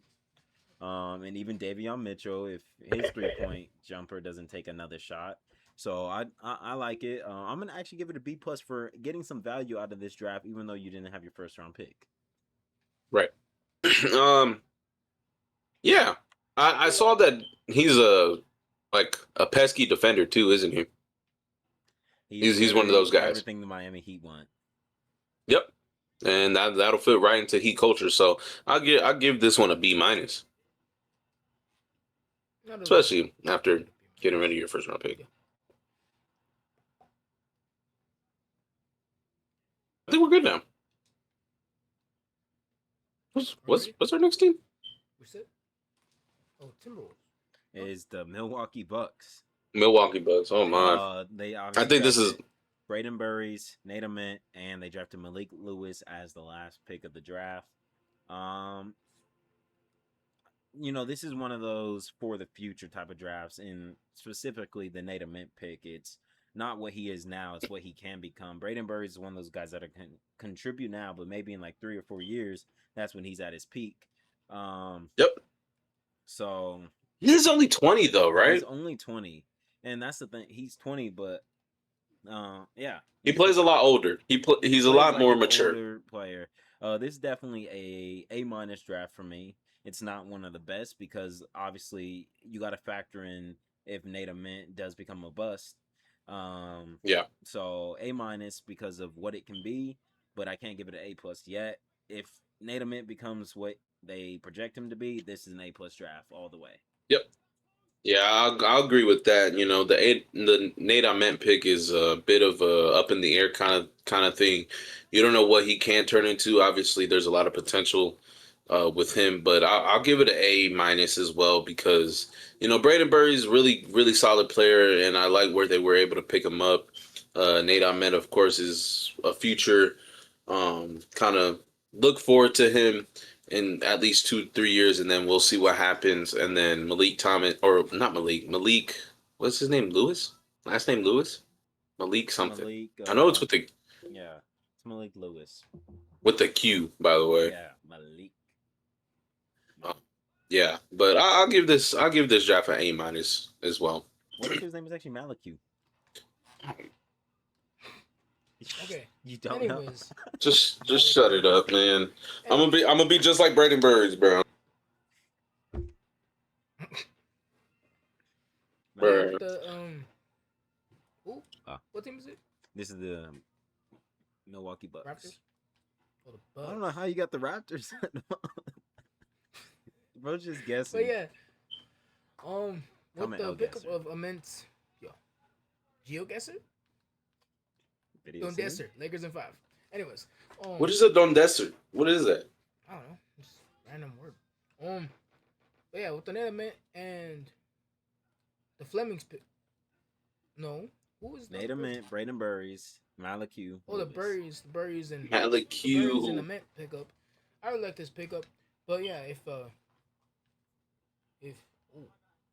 Ament is a boomer bust, if he's you really ought to He's put a boomer Ament bust. if he's a boomer bust dude. One Hopefully remaining. he doesn't, he doesn't bust. He booms. But yeah, I'll give it a solid. Huh? A. One remaining. Oh, disengagement. One remaining disengagement. Oh my. As our next team is the Minnesota Timberwolves, who drafted Isaiah Evans and Trey Kaufman-Renn. Trey Kaufman-Renn. I thought they were going to get Isaiah Evans in the first. Obviously, they Yep. traded that pick with Julius Randle to get off that bad contract. That's a green, by the way. Yeah, that's I don't care. green. And then you got him at 33, which you traded back from. So I'll give it because it's going to cover their shooting need from Dante DiVincenzo tearing his Achilles. I'll B plus? give this one a B plus. I really like this draft for it's really just Isaiah Evans that brings it up, and then Trey Kaufman-Renn can be a nice little pickup. I know they put him on a 2-way. So yeah, I give this. He had a buzzer beater, or at least a game winner in the tournament. So that's a plus. Yeah, you good over there? Yeah, just Stretch. What do you Nice. guys' grade? I'll give it a B plus. I'd also give it a F plus. B. As next, we have the New Orleans Pelicans, who drafted Jaron Pierre Jr. It was their only pick in the draft because of the Derek Queen trade, obviously from last year. And this guy's 23 years old as well. Dang, he's old. I might have to get this. Might be the lone C minus that I give.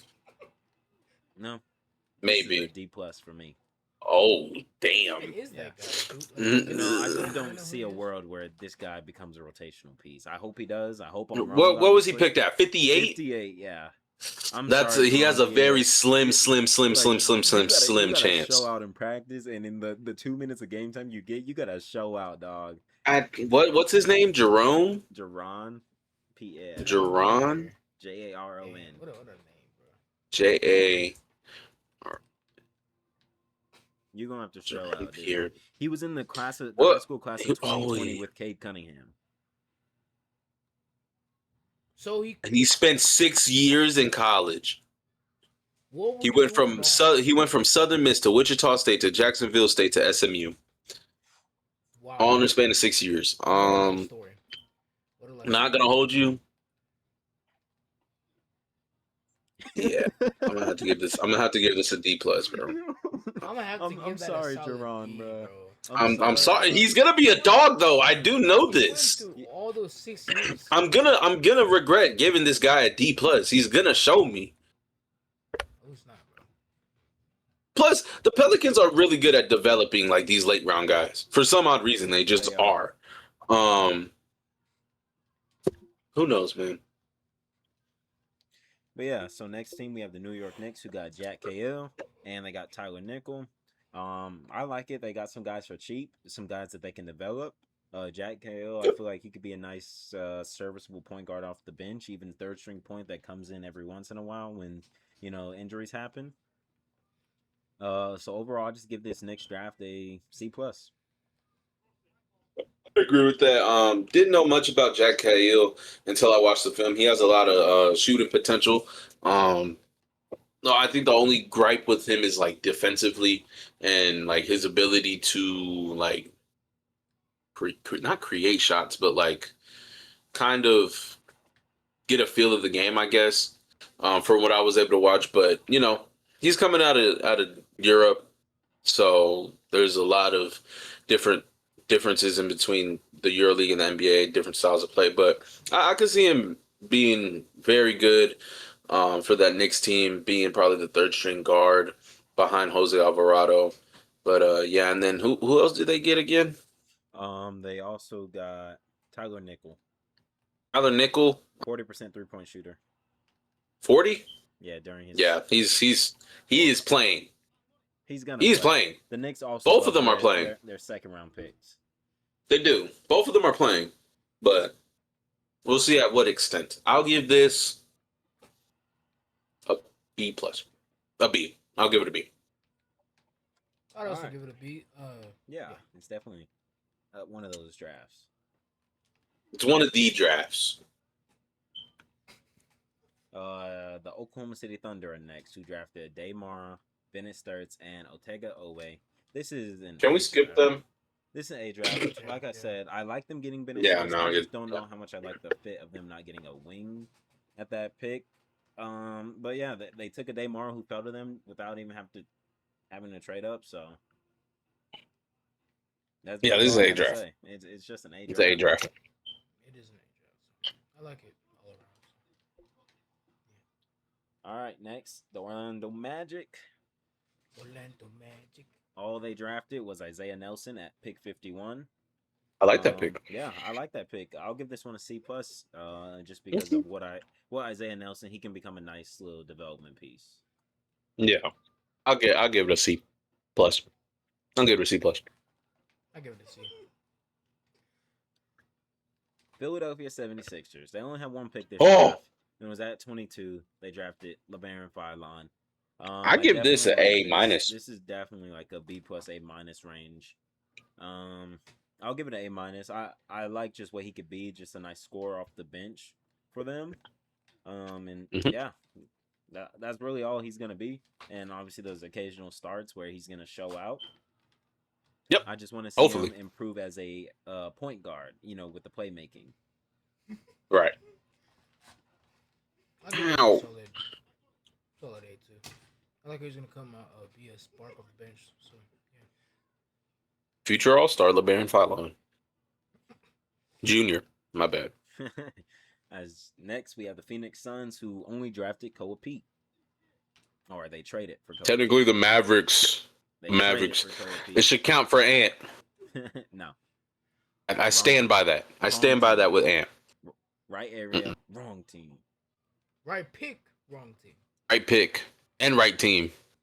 No, none of us expected the Suns to get up in the first round anyway. Koa Pete, I don't know how much he fits what the Suns need. I guess it's just really taking the guy that fell to you. Because obviously, Arizona guy, by the way.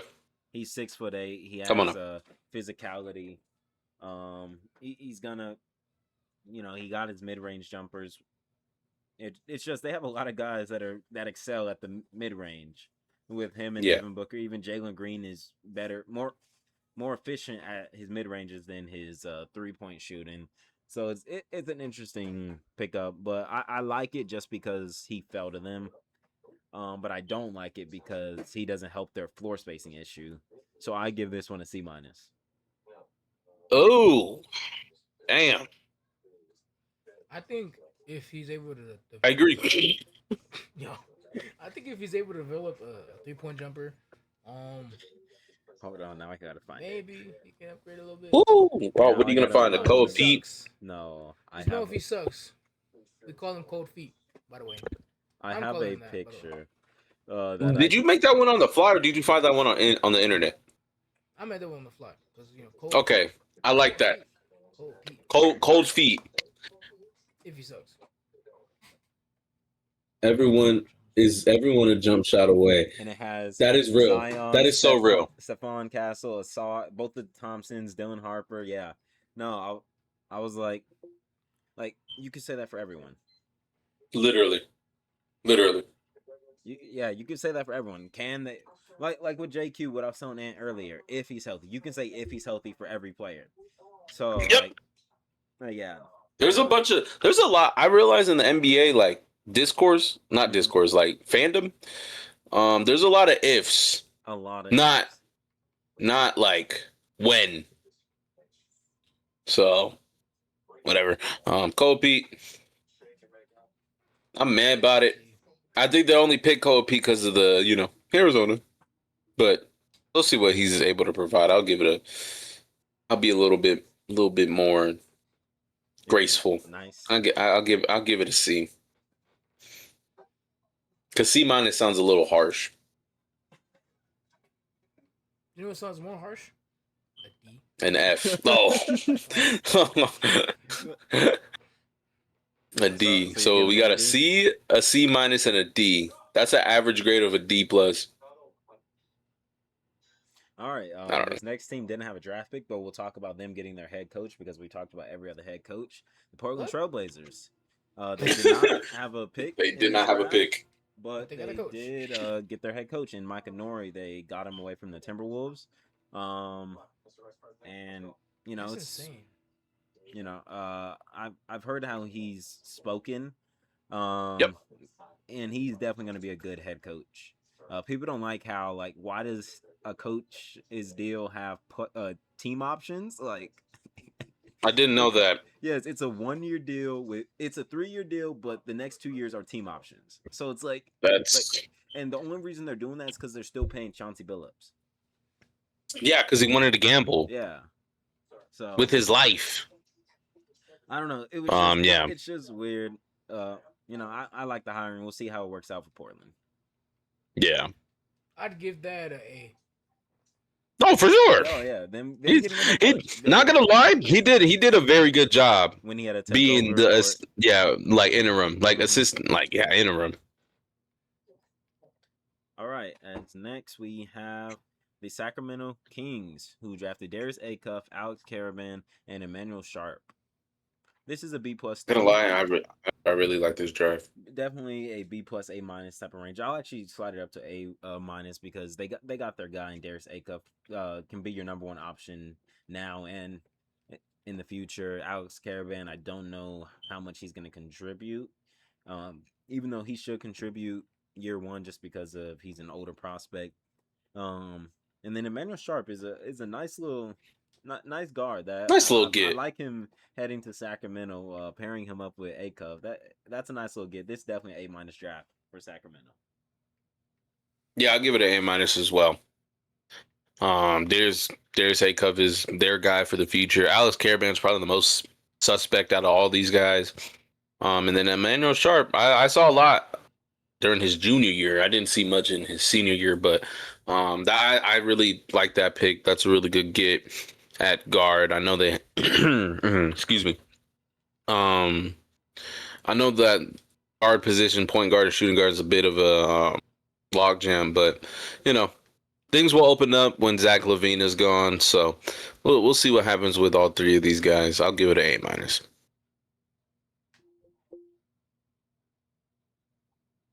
What's Ant doing? Waiting for him to speak. I see this dimple is weird. Huh? You got dimple? Wait, what? I already said I agree with the A+, A- grading they You gave. just talk about the players or just agree with the grade? All right, yeah, okay, fine. I will talk about the players. Acuff, I like how Acuff, like I said before previously, he will be the main point of the Kings. And don't know too much about the Caravan. Oh my God! Now they're gonna. If he goes off, they're gonna give him that nickname, the Caliban. Yeah, Yep. the Caliban. I already know it. Yeah. Crazy. I already know how this is. Just like the guys. the guys. Caliber. All right, next is the San Antonio Spurs, who San Antonio drafted Spurs. Jaden Quainant, Terrace Reed, Jacoby Gillespie, and Malik Brown. A nice little haul for the Spurs. Obviously, I seen the reports that JQ probably won't play his rookie year because of another knee surgery, which is kind of scary. I know he's only 18, but that's still scary. Like another knee surgery. Did you say knee? I was 18. Did you say knee surgery? And then No. Sorry.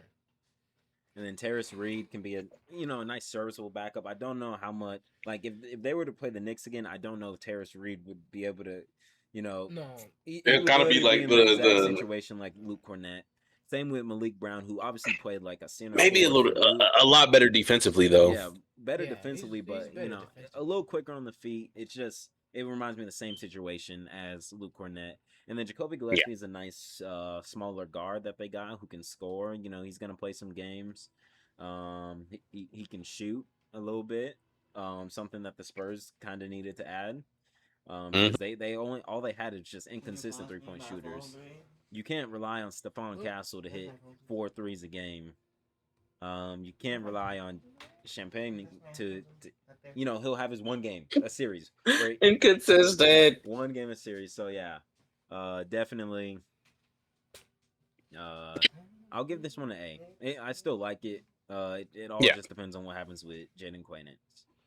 But this job. Him and Wemby can be a very good defensive duo. Where if he does come healthy, it's All three of gonna them. get scary. All three of them. Yeah, I'll give this draft class a minus. It feels like we've been dunking on the Spurs all episode, but it really does rely on Jaden Quaident's health. And he's like DJ said, bro's only 18, so he has a lot of time to recover and develop, especially since the Spurs are coming off a NBA Finals appearance. Although they lost the way they did, he could develop under a great head coach like Mitch Johnson. Develop under Wemby. Like he has so much to develop. And then Terrace Reed, obviously he's a bit on the older side, but he'll be able to slide in well. Jacoby Gillespie, another guard who could provide a little bit more ball handling, a little bit more scoring, and then I don't know who their other guy was, but yeah, I'll give this one an A minus. I just seen a report that Casey Wallace's future in OKC is in doubt after the Hartenstein extension. Clipper. Hornet. Baker? No. Maybe. Not enough cap for him after that Austin Reeves extension. Yeah, I know. Hell no. Pillows. Pillows, bro. Pillows. I'm That's pillows. So OP. Like when I read that, I was like, "There's no way they." Pillows. Austin Reeves' initials. Pillows, brother.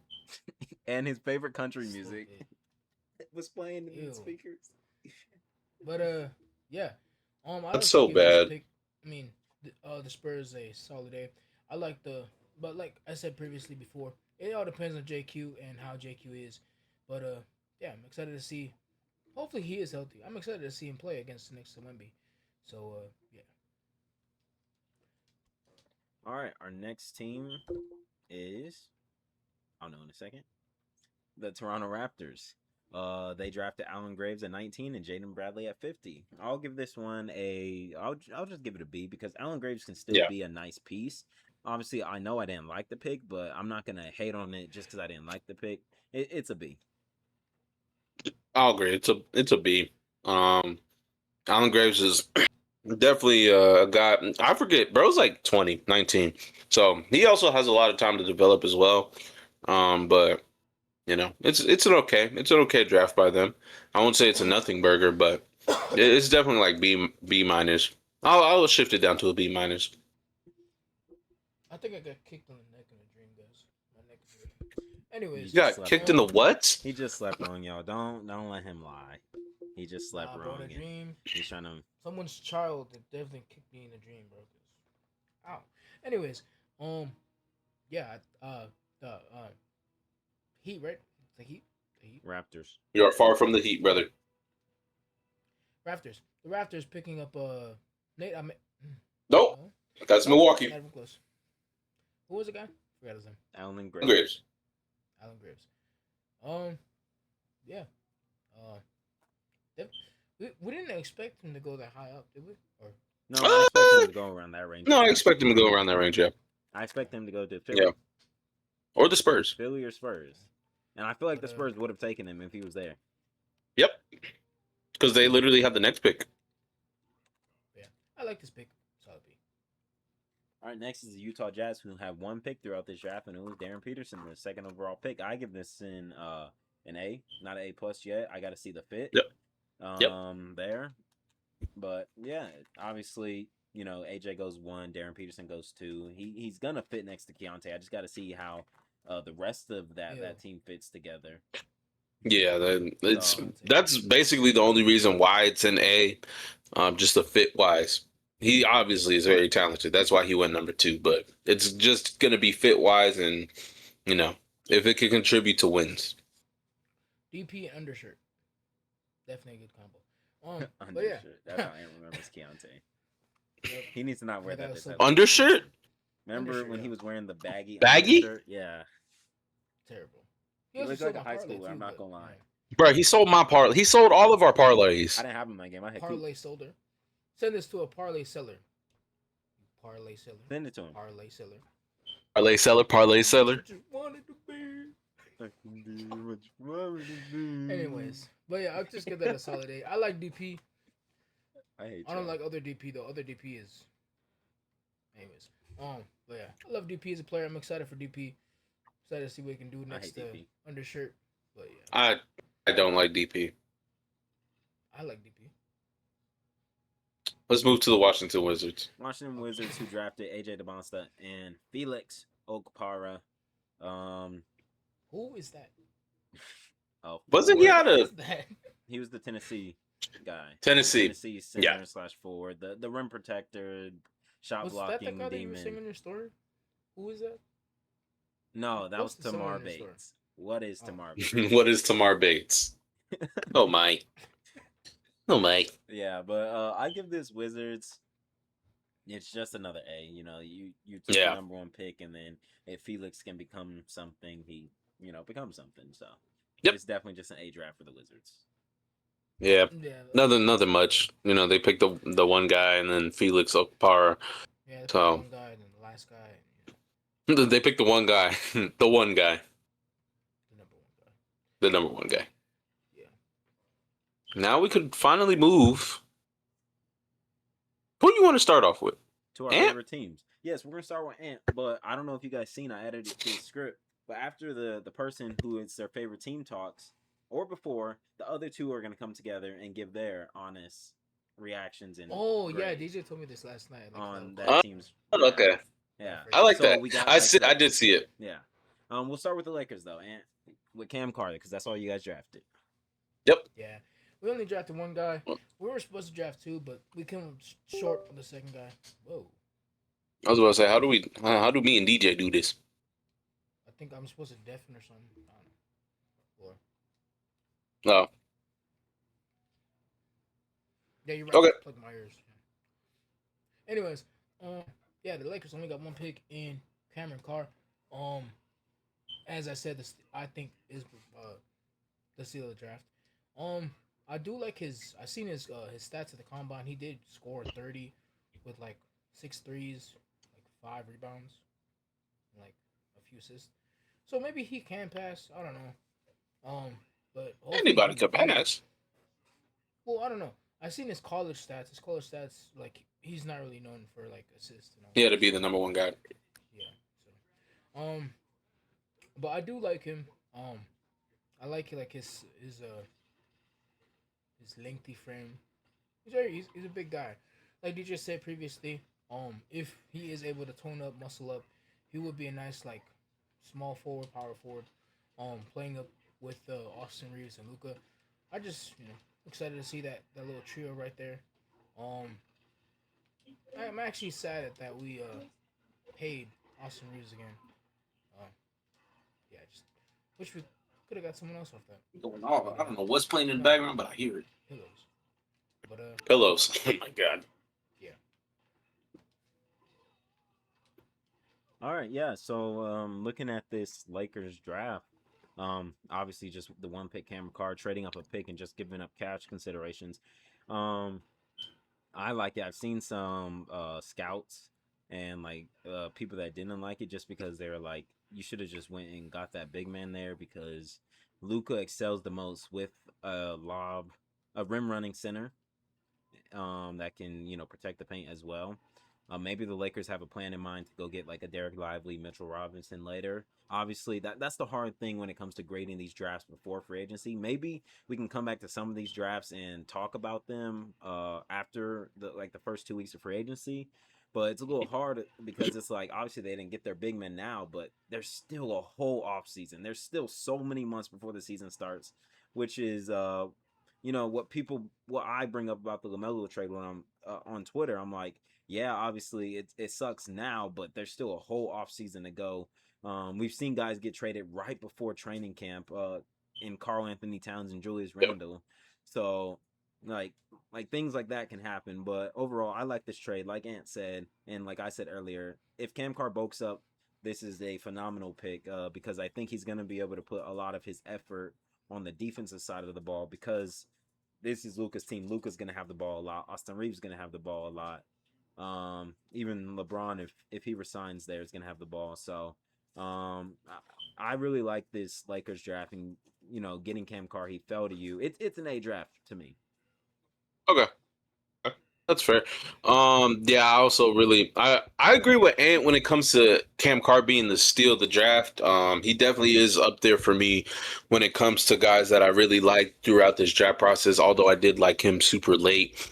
And just figuring out what he does best, but with his length and size, I feel like he definitely has the defensive potential to be something great on that end, and then offensively, of course, like he could shoot over anybody. He has the athleticism to just dunk on guys. He has great hop.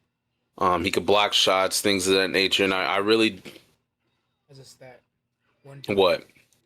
Oh no, he's gonna dunk a lot. Come on now, and yeah, I think like I do agree with the dislike of the Lakers not getting their big, but yeah, there's still a lot. Like rosters aren't even fully set yet until not even like training camp. Sometimes like rosters aren't fully set. Like a lot of things could happen. So I think they got somebody who has great potential, great athleticism, great scoring ability. I think Two hearts. the Lakers got Or two a others. real gem at where they were able to pick him. I thought he was going to go a lot much earlier. I thought he was going to go around 15 to 19 range, maybe even sneaking into the lottery at 13 to Milwaukee or the Heat if they kept that pick, But Cam Carr is going to be a dog in this league. I could already see him, just dunking all over the place against the Clippers, against the Warriors, against all the Western Conference teams. I could see him getting a lot of PT. He doesn't need to really have the ball in his hands because Luka's going to have the ball in his hands. Austin Reeves is going to have the ball in his hands. And it seems like LeBron is not going to go anywhere else. So, he'll find himself in spurts where he can have the ball and he can create for himself, but I really do like this pickup for the Lakers. I give it an A as well. Had to take a phone call, but we're back. We'll go. Thank God I ended it. We'll Clippers next. Yeah, go ahead. Okay.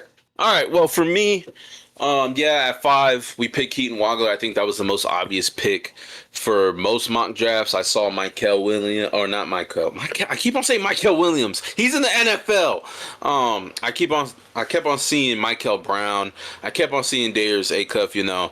A lot of fans were mad that we didn't take a guy like Darius Acuff just because, he's a great scorer, but like I've been saying, defensively is where the suspicion is at with him, and the fit as well with Darius Garland. Having two smaller guards, one is more of a playmaker, the other's a shot creator, and both of them can't play defense that well. So it was gonna be, if we took Darius Acuff, I know all the fans were gonna be like, "Oh, we're so excited," but it wouldn't matter if it didn't match up defensively. So I think with Keaton Wagler, he has the defensive potential.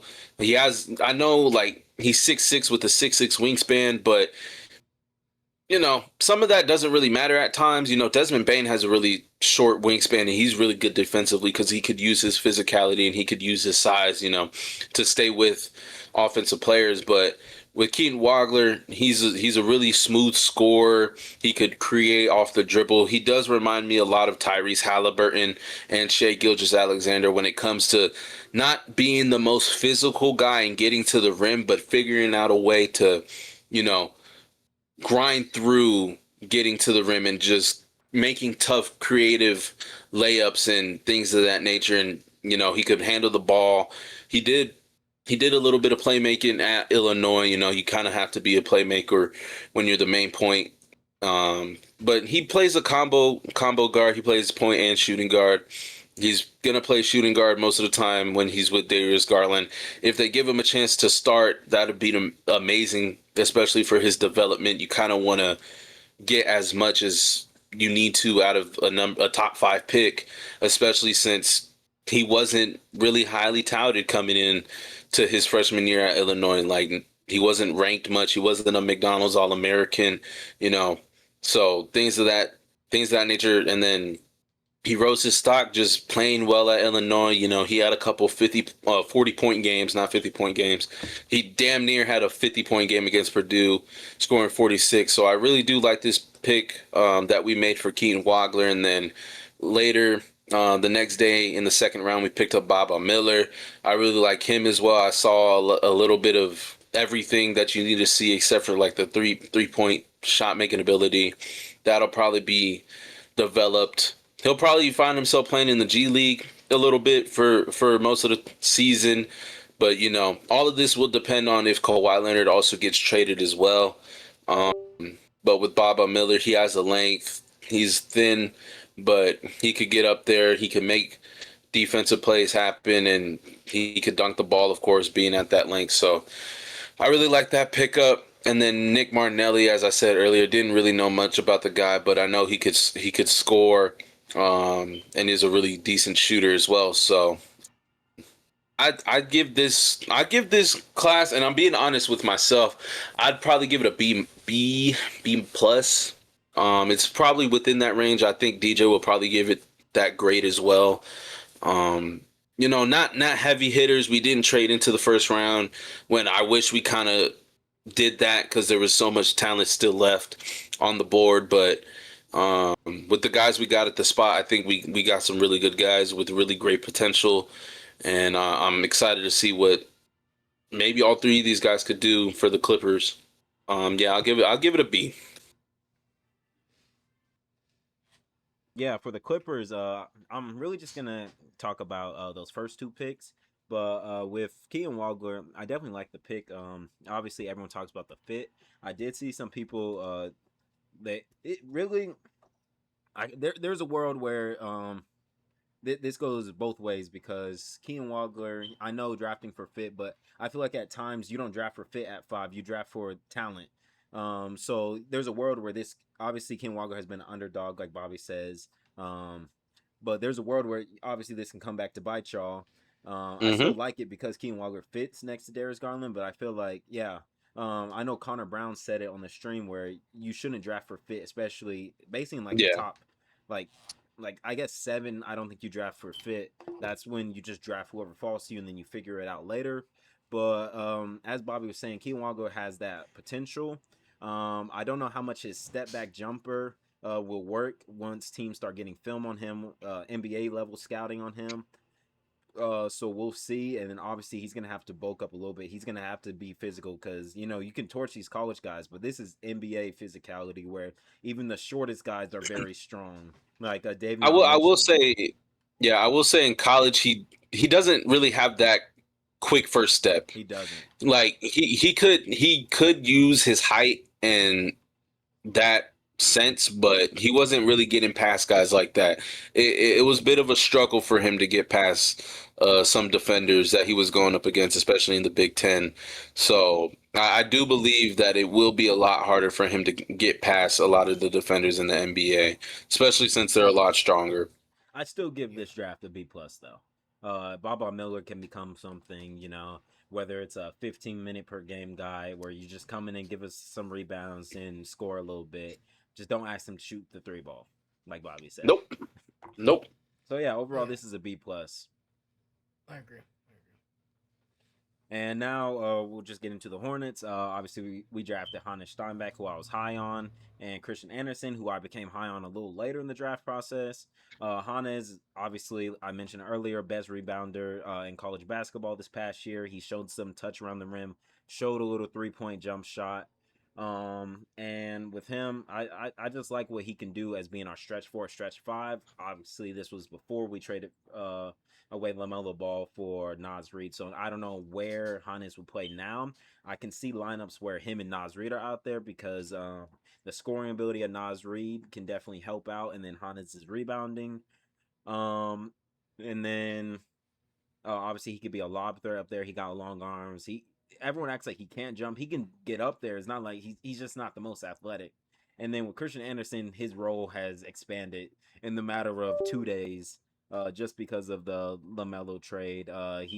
He's a willing passer. He averaged almost 8 assists this past year at Texas Tech, with I think 18 points. So he can score. Bobby mentioned it earlier. Shoots 9 threes a game and shot 40% from three is crazy efficiency. And there's something that the Hornets live by the three. They live and die by the three.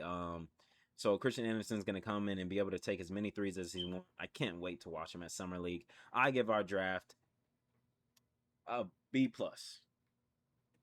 Oh, brother,